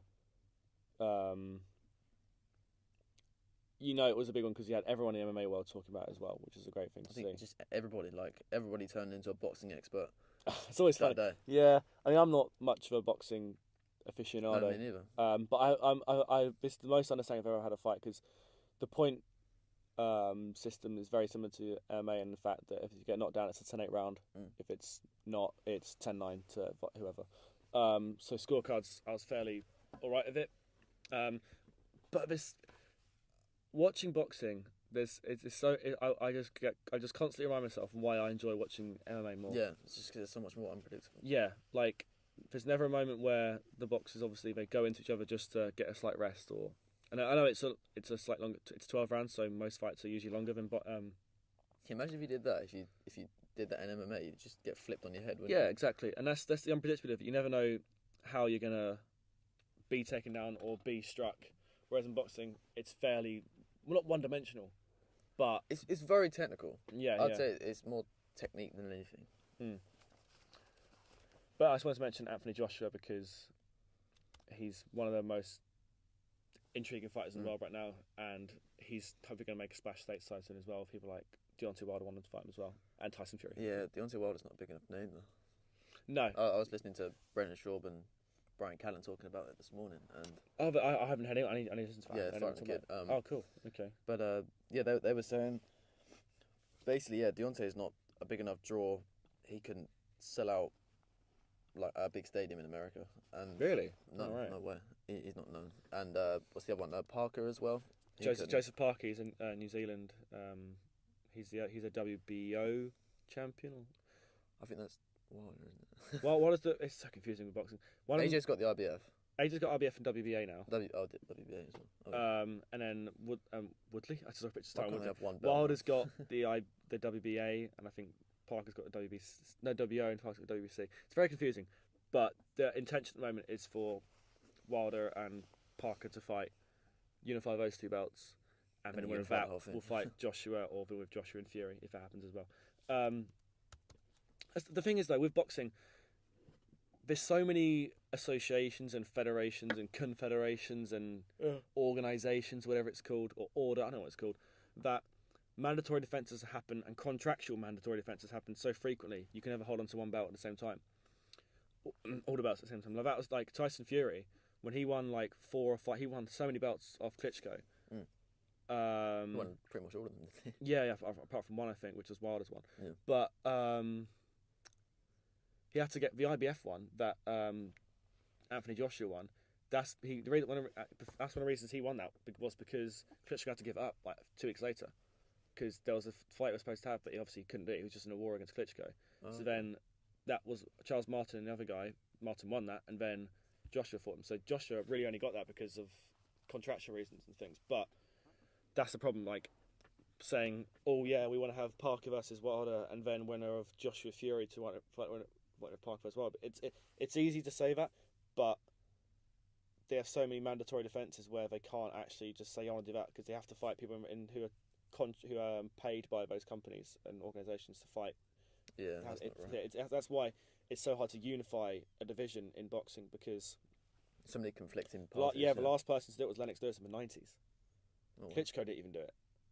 Yeah, he was very close to doing it, but he just one belt off. So it's always difficult to unify something. Yeah, I think just the last thing on Klitschko is you have to respect him as a man. Like, absolutely, he's so respectful, sort of almost Dominic Cruz-esque when he lost to Cody recently. Yeah, absolutely. But even in the press conference, he's just such a nice guy. He thanked like the press for being there before he said anything. He's just like, "Thanks for being here. Thanks for waiting. I'll take your questions." It's just, I think when he's got to that stage in his career where he's just so humble, and he always has been though. Yeah, he's always just been so professional. But I would say that was the only thing missing from this Joshua Klitschko fight. There was no trash talk. Yeah, because sometimes it's good. It was very professional build up, and it was pretty cool to see. But that's one of the reasons I want this Fury Joshua fight, because Fury's just going to do so much just talking rubbish and things, which it does add intrigue to professional boxing and MMA in particular. So that's why McGregor's so popular. That's why Mayweather's so popular, is because they talk a lot of rubbish going into it, and obviously sometimes back it up. That's why Fury became relatively popular, because obviously there's some things about him which aren't so nice in terms of his political views and things, but he still gets intrigue, doesn't he? Yeah. Well.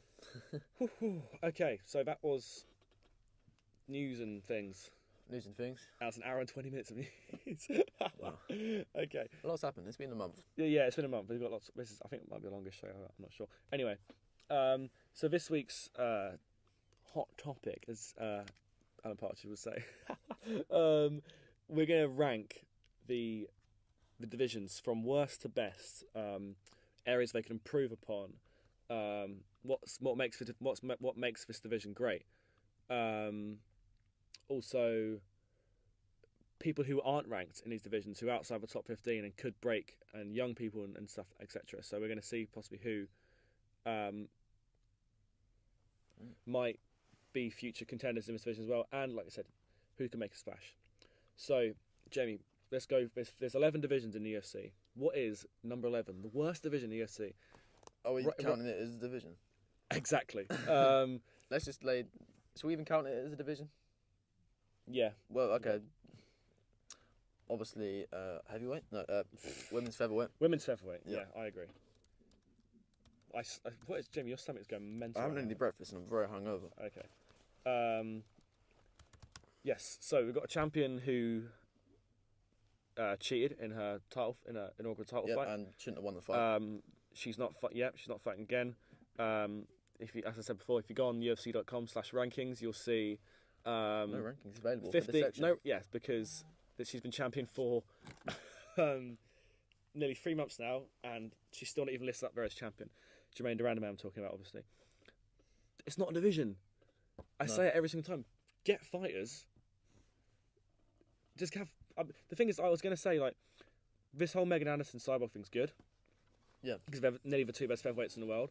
But the thing is, they haven't got anyone like Megan Anderson. She won the interim featherweight belt because Cyborg vacated it. Well, she's champion at the time, but she vacated, and then Megan Anderson became the champion. She's never defended her Invicta belt because they need to chuck her into the UFC because obviously the UFC and Invicta have a partnership. But like,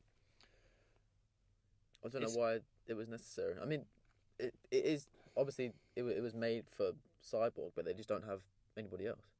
But it's also like Invicta's it's an all-women company, and it seems as if the only way in which the UFC can get their division is by cleaning out that entire company. Obviously, there's other promotions around the world, but that is their main source of. It's sort of like the scouting. Yeah, absolutely. Like you think most of the strawweight division, most of those girls have fought in Invicta, like Michelle Waterson, Angela Hill, and I think Aguilar possibly as well. But there's a lot of people who have fought there.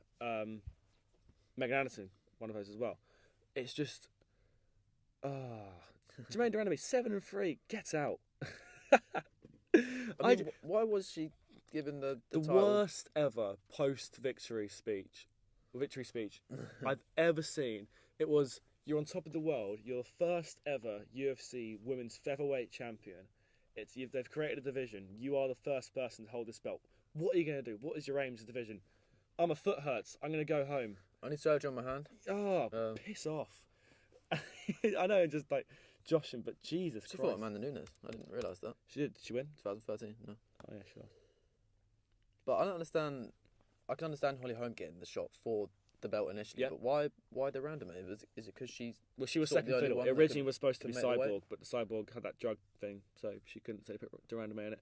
Yeah, but there must be someone more worthy. Like, no offence to Durandame, because I don't hate her. It's just, I think she is sort of clogging up a bit of a Conor situation where... Absolutely, I agree. So that was, worst division in the UFC is, I think even Durandame herself would admit it is women's featherweight. What's next, Jamie? I'm probably gonna go. You can obviously disagree. I'm gonna go. No, I was gonna go light heavyweight. Oh, that's a shout, yeah. Because you've got people in there. I mean, it's still a great division, obviously. As we discussed at the top of the show, Daniel Cormier is such a great champion. Yeah. Gustafson's a great fighter. Manoa's looking good. But apart from that, like, it's sort of the granddad division of the UFC, isn't it? They need some new blood, yeah. Like Glover Teixeira, Maurizio Hua, Latifi's pretty old. Rodrigo Nogueira is in the top 10. Is that Big Nog or Little Nog? It's Big Little Nog, I think. But he doesn't look very little, does he? But that's old Nog. They got some people like Tyson Pedro coming up, but it's a division where Patrick Cummins. Oh my god. Yeah, exactly. There's just a lot of people who, if they were in another division, they would not be in the top 15. But it's so small that they have to be. And you look at like title fights in this division. It's not many exciting ones. I mean, like I say, you can have Cormier versus Manoa, but past that, it's nothing really you're gonna be that excited for. It seems like, and also when you middleweight and heavyweight are sort of the ones that do have the big names, and then light heavyweight is sort of like the younger brother. It's the filter of both, isn't it? Because like it's also around the mixed area of the division where the fights in if you look at the middleweight division, if you had Whittaker versus Souza, which was a number 3 versus number 6 at the time. If you did number 3 versus number 6, I mean, we'd say Manoa versus Anderson, but I mean, you're not having like even in like the top 10, with the exception of the champion and the number 1 contender, most of the fights aren't that. You're going, oh yes, that guy's fighting. Like if I saw Mark Hunt was going to fight Volkov, I'd be pretty excited for that. Yeah. Volkov's ranked number 10. Stefan Struve is number 11. We'll move on to heavyweight. But I mean, that's the thing. Most of the guys at the division, when you see it, you're thinking that's not that exciting. And especially with Rumble now leaving. But he was a big reason why that division was Getting some notoriety. Absolutely, yeah. And I think that's one of the reasons why it could maybe fall through the cracks. Yeah, I'd agree with that. Anyone you can think of who, looking at that list, maybe could... I'd say from the top 10 down, who can you see there? Tyson Pedro was all right. Gian Vellante, no. I think the only person that could beat Daniel Cormier is John Jones. Yeah, me too. And he's not there. John Jones and Rumble, they're the two. Well, John Jones, yeah. Rumble, and Cormier, they're the big three. This would be a relatively stacked division if those two were in there right now, but they're not. So yeah, it would, honestly. It's just all right. So they're not, unfortunately. Number 10, light heavyweight. We should like a sound effect. All right. Whatever you say is the next number 9. I'll agree with you. What you're saying is the next division. Oh, I don't know. Give me some time. I'm thinking possibly. I'm either thinking women's bantamweight. Yeah, me too. Or flyweight. Or flyweight. I'm going to say women's bantamweight ahead of flyweight because the flyweight division, the middle of the pack, has got a lot of young, exciting fighters in the flyweight division. I know obviously Dia's got a stranglehold, but yeah, women's bantamweight. Yeah, I said during the show, like, seeing a name, you got Ronda Rousey ranked number 3, get her out. Yeah, she's not there. Holly Holm, I like her, but the thing that one of the reasons I'm putting it low is because she jumped from one division to another recently. So it's hard to really legitimise that division when you got one going from one for another title, not just like McGregor when he went from welterweight, just for, not actually for a divisional matchup, but actually for a matchup that would actually impact the whole rankings of that division, like she did when he went to the featherweight. Yeah. But then after that, it's a fairly old lady division. Like you got people like Alexis Davis, Kat Zingano, Sarah McMahon, Betcha Hay is sort of the way out as well. Duranda May. I mean, she's ranked number 10, but she's not a bantamweight anymore. She's the champ. The only name I see in that, obviously, you got Shevchenko and Nunes, which Nunes is a great champion though. Oh, not taking it away. I mean, you can't take anything from. She's, like I said recently, she's probably retired the 2 greatest women's bantamweight fighters of all time, in Miesha Tate and Ronda Rousey. Yeah. But I see that name ranked number 4. Get that girl a fight, Raquel Pennington. Yeah, you can probably do Juliana Pena. Yeah, I was about to say that. Yeah. Pennington Pena. That's a good matchup. Pennington. But Raquel Pena, yeah, she beat Miesha Tate recently. She hasn't fought since then. Yeah, Pena, that was a very strange fight against Shevchenko in terms of losing by submission. Because everyone was nobody saw that. No, yeah, I was watching that live. I was like, oh, have they just like swapped plans? Like, okay, you do striking. So have they got the names right or something? Yeah. But Shevchenko, I don't know. I'm surprised it's been a long time since Nunes hasn't fought in December. Shevchenko fought in January, I believe. When was this fight? The Pena? Yeah, in January. Yeah. Late January. So there's been a lot of time now for them to at least announce a fight. Maybe one of them's injured. Because surely this is the fight they're trying to make between Shevchenko and Nunes. It seems the most logical. Yeah, possibly. And I was thinking maybe it would be at the UFC 212 in Brazil, because Brazil with Nunes. Brazil. But I think she likes fighting in Vegas.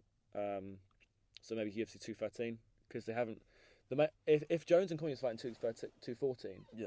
What do you think the main event at 213 would be? Garbrandt Dillashaw?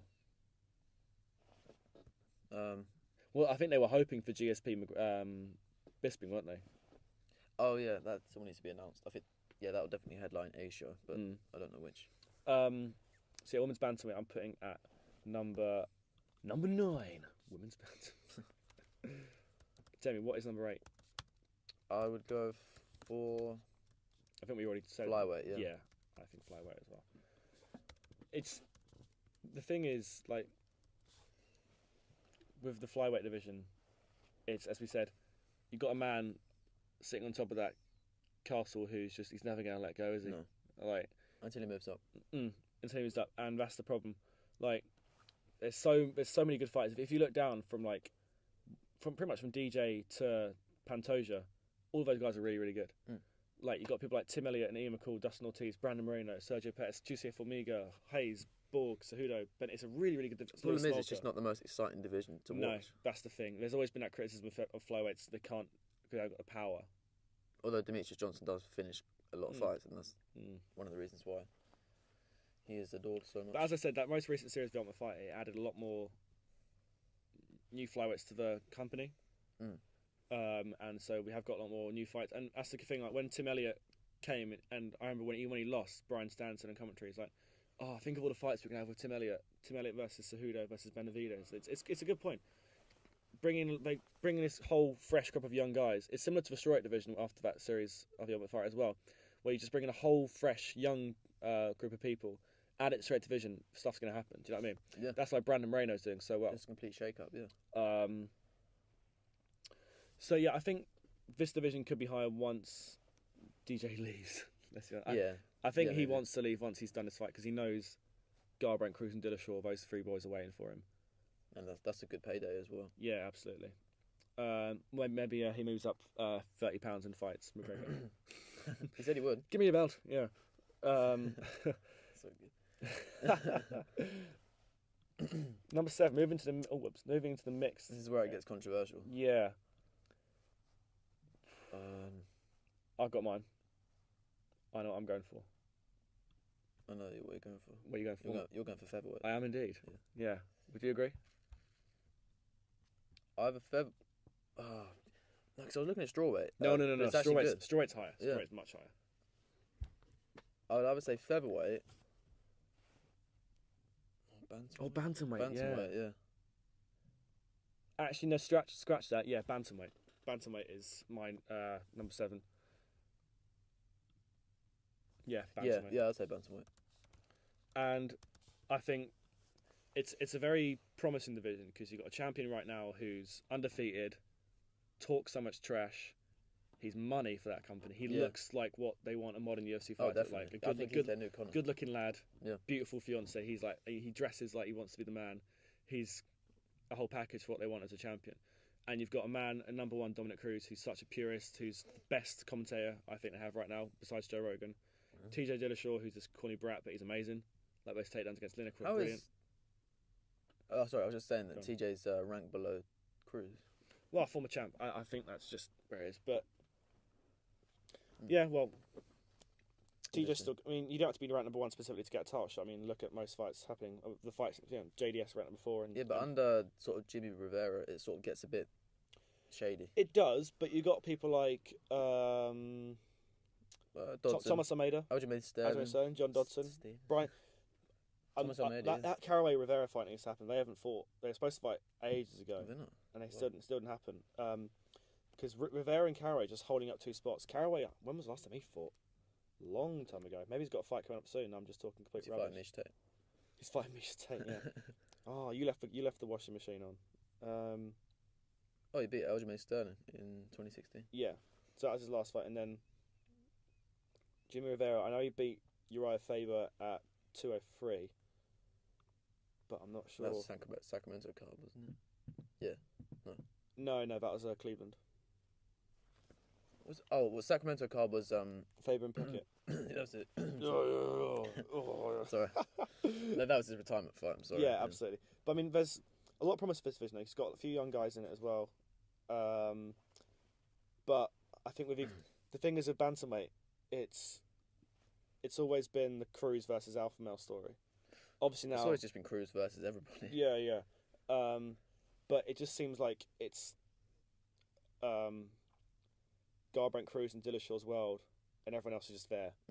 Those 3 guys are going to be going at it. I think it's just going to be like you got Garbrandt versus Dillashaw soon.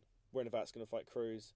Then I'd imagine the winner of that is going to fight the loser of Garbrandt Dillashaw. Do you know what I mean? It's just it seems like a sort of a merry-go-round of those. Yeah, which isn't bad because those 3 guys are amazing. But it's a similar scenario to the flyweight division where you got. But I think it's also a problem because a lot of the bantamweights, with the exception of Sterling, don't really talk that much. Yeah, Garbrandt. The reason why Garbrandt's in that spot is because he talks a lot. Do you know what I mean?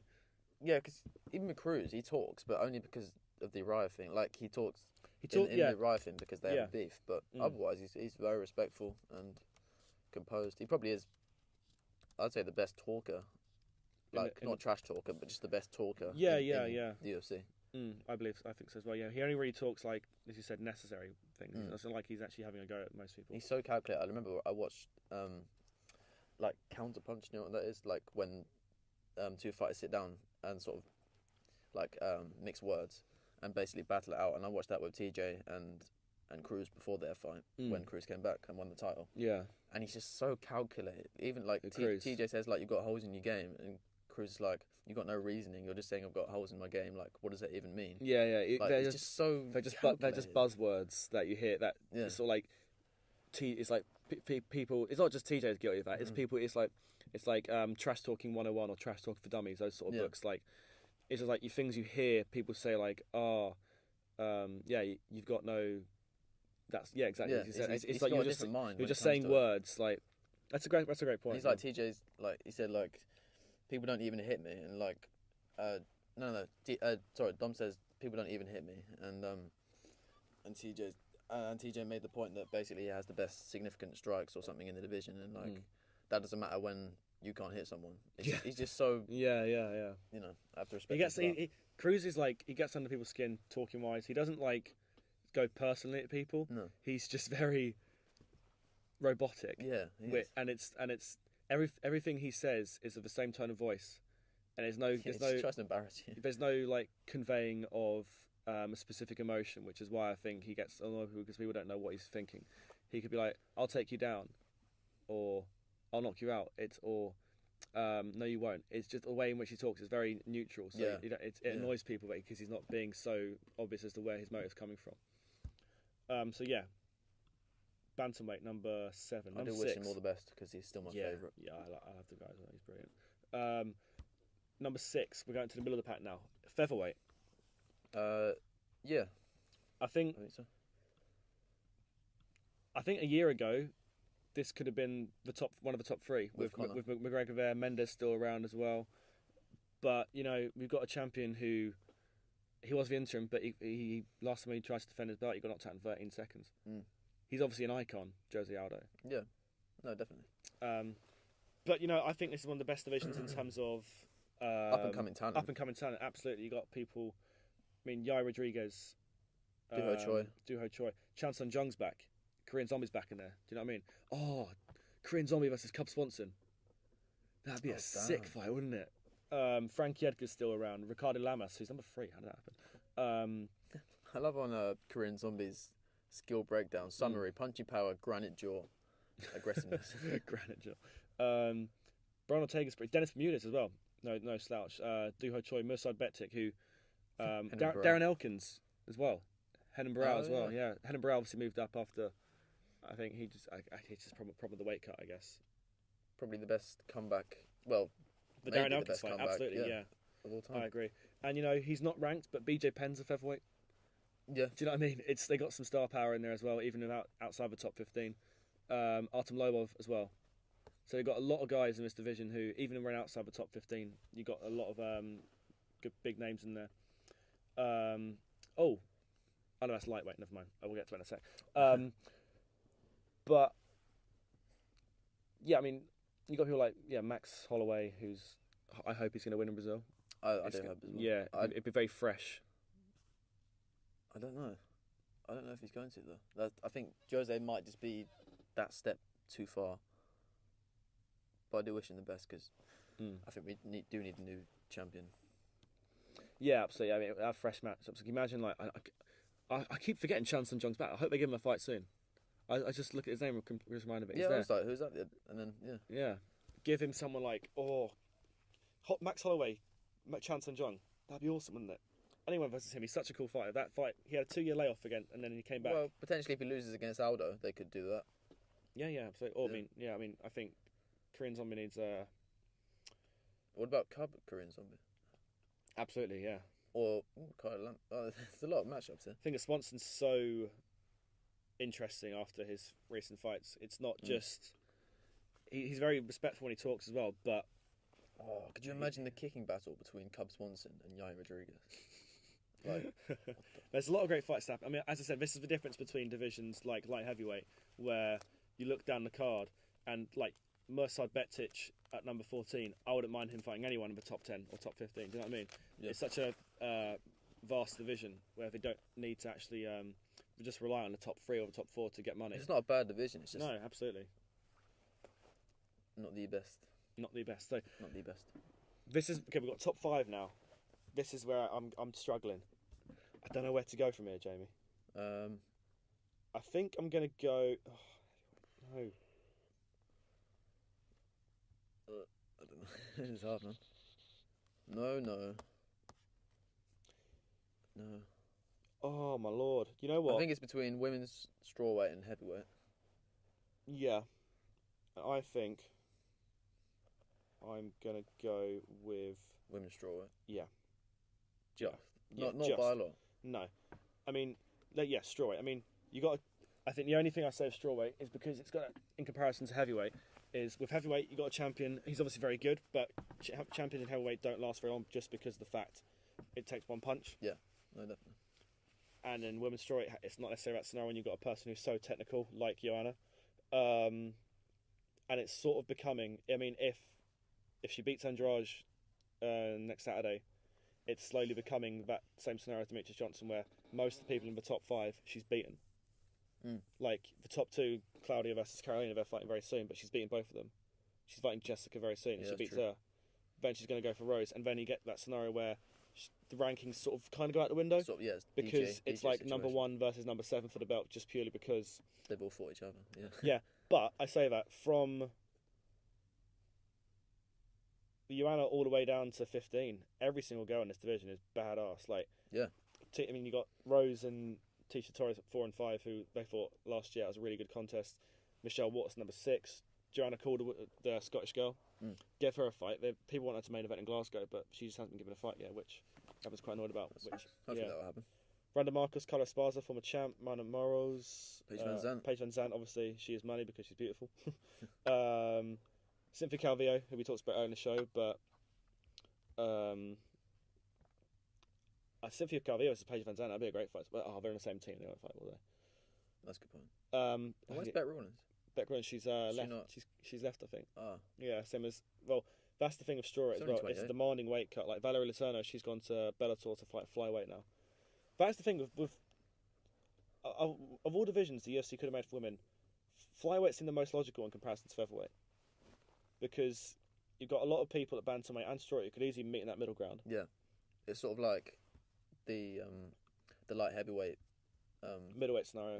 Yeah, exactly. Like there's a lot of people you could see in both divisions moving down and moving up. But I like strawweight. It's probably one of my favourite divisions in the whole company. And it's still, I mean, win or lose, there's so many. It's one of those divisions where you could just keep going at it. Like whoever wins out of Carolina and Claudia, give the loser of that Michelle Watson or Tisha Torres. Tisha Torres hasn't fought in a while. No. So give her a fight as well. They're all exciting fighters as well. Yeah, Tisha Torres won her last fight actually. Yeah, I like strawweight division, but in comparison to what we're doing next, I don't think it can. So yeah, I think number 5 strawweight. No, I'm writing this down. I'm just going to delete it anyway. Strawweight's a weird spelling. It's 2 W's after straw. Yeah, I thought it would be a hyphen. Yeah. So the number 4 division is heavyweight. Yes. Why is this a good division, Jamie? Just have to look at the names. Yeah, exactly. Like the top 5 if you include the champ. It's like, though it seems like those 5 blokes are just, you could just do one fight and do the other. Like Stipe, Verdum, Velasquez, Overeem, Dos Santos, like all 5 of those guys. It's just, and then you got people like Ngannou and Derek Lewis, both hungry, and they're pretty young, both guys, aren't they? They're not that old, so they're both gunning for people down there. It's such stacked. Yeah, like you said as well, it's just an excitement that you don't get with other divisions. Yeah, because it's so spontaneous. Yeah, exactly. Like to name like a fight where that's a perfect example is Stipe knocking out Verdum. Yeah, just like where did that come from? And it wasn't like his power came from such a internal place. It wasn't like he stepped forward; he was tracking back. He went boop, like that and got him. Yeah, I mean the only thing I'd say about heavyweight, if you go down 8, 9, and 10, you got Arlovsky. 7, 8, 9. Sorry, you got Hunt, Arlovsky, and Brown. Which are all 3 guys who are sort of on the tail end of their careers. Especially Brown just got engaged, so he's going to be like busy with other stuff. Arlovsky, he's fighting, I think, in Singapore soon. So, but he's not fighting a bloke who's ranked high. But you got people like Stefan Struve, Tim Johnson, Volkov, Omil Chuk. I don't know. You'd have to ask our Polish friend Max how to say that name properly. It's an exciting division though. I'm really excited to see what we're going to do with Francis Ngannou, because he's quite a humble bloke. Yeah, he's I not. like He's him. not. He doesn't want an immediate title shot. I think he knows he probably won't. It's not the best time yet. He's like 10-1. I thought they were going to make Ngannou versus Lewis, but obviously Lewis is now fighting Mark Hunt in is it Auckland, New Zealand. Yeah. But I mean, Ngannou, give him some, maybe the win of that fight. I mean, he doesn't necessarily need to fight so frequently. That's one of the things I have a problem with is guys who fight so frequently, they'll eventually just the hype and the gas tank will just go back. Sort of cowboy. Exactly. So there's no rush for Ngannou. He's like 20 something. I mean, he beat Arlovsky in his last fight. Yeah, he absolutely destroyed him, didn't he? That's the thing with heavyweight. I think John Kavanagh said it, and Rumble said it as well after the. I can't remember who lost. He said it. Someone who's quite old and lost recently. Is like, don't. Rashad? No, it wasn't Rashad Evans. Who lost recently? It was a recent event. It's going on. Sorry for the folks at home. Anyway, but it's just saying like I think with a lot of old guys, the way in which you lose in heavyweight is so brutal in comparison to any other division. Yeah. Is like just sometimes give up, because there's a lot of guys like Arlovsky who he's just losing every fight now. Yeah, just step away. I mean, past the sell by day. Yeah, and so the only criticism I have the heavyweight division is that a lot of guys don't know when to quit. Yeah. But as I said about Mark Hunt, and you can say about a lot of heavyweight fighters, is it only takes one shot. So, but that's always their meal ticket, is that, and their sort of excuse is that if I don't have this ability to knock someone out, I mean, or to go 5 rounds, I still got that power in my left hand. Right. Yeah, it's almost like a sort of a beacon of hope. Like, absolutely. Yeah, maybe I'm not that physically fit, and I am sort of not as good as these up and coming guys. That maybe more technical and fitter than I am, but I still potentially can win by one lucky shot. Yeah, absolutely. Okay, so let's move on to the top 3. I know what I'm putting at 3, I know what I'm putting at 2, and I know I'm putting at 1. Do you? Yes, my number 3 is I'm going to say welterweight. Yeah. So welterweight division, I think this is one of the reasons why this division is so high. Is I think you got a fantastic blend of. There's from I'd say the top 9, no one there is really past their sell-by date, as you said. Yeah. You've either got blokes in their prime or guys who are up and coming. Because you got from Woodley, Thompson, Lawler, Meyer, Condit, remember you have to Masvidal, put Dos Anjos in that list as well. Magny, exactly. Dong Kim, Cerrone, Nelson, and as you said, Leon Edwards is down the top 15 as well. That's pretty cool. Matt Brown as well. I mean, he's getting past it, but he looked pretty good against Cerrone. And he said, add RDA to that list. He's fighting Safadine next, I think. Yeah. Yeah. Yeah, it's pretty stacked. Yeah. It really is. I still think. I'm just looking at Cerrone. It's like, how is he number 8? He was doing so good at welterweight. Well, he was number. I think he was number. Did he get top 5? He was 5. He was 5. They just did a straight swap. Masvidal was 8 and Cerrone was 5, and they just obviously after that win and loss, they just swapped over. Yeah. But it's a very good. I think the reason why this division I like it so much, it's if you look at each guy, you wouldn't say, "Oh, that guy fights like that guy." Like you look at Thompson, no one in that division, no one fights like him. Look at Meyer, no one fights like Meyer. Masvidal, you could say a few people, but he's very unique in terms of striking. Cerrone's striking is so unique. Gunnar Nelson is a very unique fighter as well. Carlos Condit, I mean, he's a Muay Thai. I think it's something like that. Condit, yeah, but I mean, all those guys are so individual. Robbie Lawler, I mean, obviously we know about him. His power is like insurmountable. And obviously Tyron Woodley, his wrestling's probably the best in the division as well. So that's the good thing about this division. Most of the guys, if there's one style, one of them is the best at it, and then just tips that's a good example actually. Yeah, there are a lot of different styles. Yeah, it's probably the most diverse style I'd say in the diverse division in the whole company. And you've got a lot of good guys coming up as well. Like I said, Leon Edwards, Gunnar Nelson. Yeah, I mean that after that fight against Alan Jouban, I'm so excited for what he was going to do next. Yeah, he looked great. Number 2, I would put the lightweight division. Oh, see, I don't know. Really? You can have middleweight at 2. Middleweight's number 1 for me, mate. I would say I would put lightweight. Yeah, probably lightweight too. But if Dos Anjos was still there, I might put it 1. Yeah. I can't agree with that. But I mean, if you're looking at lightweight, I mean, obviously one of the reasons why it is so high is because you got the main man at the top in Conor McGregor, and then you've got someone like Khabib. If you look past what happened recently, he's still one of the best fighters they've ever had, and they have right now. And you can't look past that. No, I'm just looking from like all the way down. I think there's better fighters. At the bottom. Yeah. I would agree with that, but I think the difference between the top 7 in lightweight in comparison to middleweight is, I'd say from 7 or 8 onwards, you could see those guys in a title fight in middleweight. And I can't imagine that in lightweight with people like Michael Johnson and Michael Chiesa. That's really one of my only few differences with that.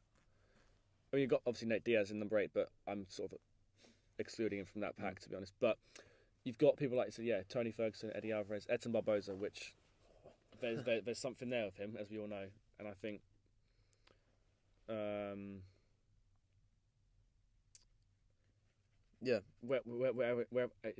he's a very interesting fight as to where they take him, because he had a fight with Ferguson and he lost that one, but he's one of those guys where I don't think a loss is really going to affect him that much. No, I don't think so. And coming back, he's just on it. Oh that knockout. Who did he beat recently? It was Dariush. Yeah.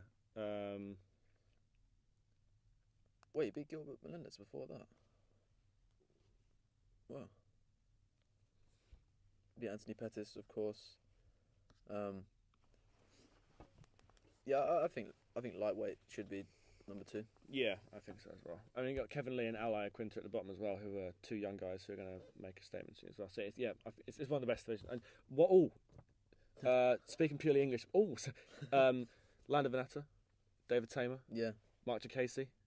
They've got some good young guys who aren't ranked in this top 15 at the moment. And good shout. Yeah. All 3 of those guys look really, really good. Obviously, like I said, Lando Venata did lose his last one, but you're going to lose sometimes. Like you said, everyone, even DJ's lost. So Max Desi as well. He looked at knockout in London. That was amazing, and he wants to fight in Stockholm or Rotterdam. Oh, fair. Come over to America, mate. Make a splash here. Here, we don't live in America. What I'm saying. Okay, so that was lightweight. And number 1 division in the UFC. We talk about it every show because it is so good. Middleweight. Yeah. Middleweight. Because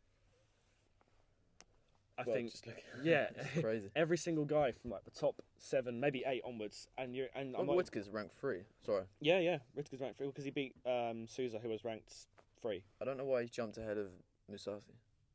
I think because Whittaker beat a guy who was ranked higher than Jacare was ranked higher than Weidman. Yeah, but I don't know why. It's a bit confusing. I mean, Mousasi, look at his last fights. He's beat Chris Weidman in a very controversial one. Uriah Hall, Vitor Belfort. Thiago Santos, that's against 200, I mean, obviously not as big opponents, but that's the reason. But then I think the way in which Whittaker won as well, because that's the one reason why I think I'd be higher than Mousasi, is because of that whole that finish is a bit more controversial in comparison. So that could be a reason why, possibly. But you've got that beast Yoel Romero at the top. Michael Bisping, it's a great story because he's one of the old timers, and he's never taken anything bad. He barely ever gets injured. I can't really recall a time when he's been injured so seriously. Because it's always up for a fight. Absolutely, yeah. And he came in 2 weeks and that's like a fucking badass and just took out Luke Rockhold. Luke Rockhold's great. Yeah. I'm looking forward to when he comes back. Weidman, I don't think those losses have sort of damaged his reputation. They're both very unlucky, and he looks really good apart from those 2 moments. Jacare again, he got 8-fight deal. He'll be back. I can maybe see Jacare against someone like, if they don't do the Mousasi Weidman, maybe Mousasi or Derek Brunson, possibly. Yeah, maybe. You got Vitor going. Sam Alvey's alright. I like him. Yeah, he lost recently. But then you got Daniel Kelly. Yeah, well, 14 and 15 are definitely. Excuse me. I thought Tim Boach. The granddads of the group, Daniel Kelly and Tim Boach. Got done for by USADA. Did he? Was it Tim Boach? Or... No, Tim Boach is fighting soon. He's fighting at in Oklahoma. Oh, I'm sorry. I haven't got internet. thinking Can you of have a someone look who else. Tim Boach is fighting? Who's just there? Oh. Tim Boach. Who's he got? Johnny Hendricks. Yeah. Well, that Johnny Hendricks is another guy as well. He moved up to middleweight recently. He looked pretty good. He won his middleweight debut. Yeah, I mean, just that weight cut to get down to welterweight was just too much. He said Hendricks wants to fight. He wants to fight GSP again if GSP wins the belt. But if GSP ever comes back, he obviously will come back because apparently that's the thing. Not Tim Boach. It was a bigger. It was a heavyweight. Ben Rothwell. So. Yeah, just big bald white blokes. Yeah. But I think the struggle with the GSP thing is like in terms of everyone complaining as to why it hasn't been announced yet, is because if you look, it's tough to do because it's not just like sign a contract or let's set a date. He's got these because the sport has changed so much since he's left. There's all these USADA things he's got and sort of like putting his name on the database, etc. All that sort of thing. There's a lot of things he has to do before it, and all these checks, contracts he has to probably go through. And he is known to be injured. Yeah, that's true.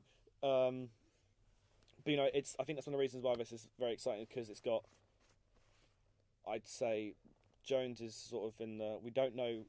I think the reason why this middleweight division is a bit more exciting is because the four biggest stars I'd say UFC might be around who legitimately could still fight today is McGregor, Rousey, Jones, and GSP. I'd say they're the four biggest stars I can think of at the moment. Yeah, I'd say so. And three of those, it's very vague. With the exception of Jones, maybe, but the other top two, we don't know when they're going to fight again. GSP, at least we have an opponent. I think that's one of the reasons why this division is as big as it could be because it's got one of the biggest names of all time fighting very soon for a title. And I always like the top five in this division because it's always like a tournament. Do you know what I mean? Like you've got like Weidman, Mousasi, Whittaker, Rockhold, Romero, Souza. Do you know what I mean? It's just a very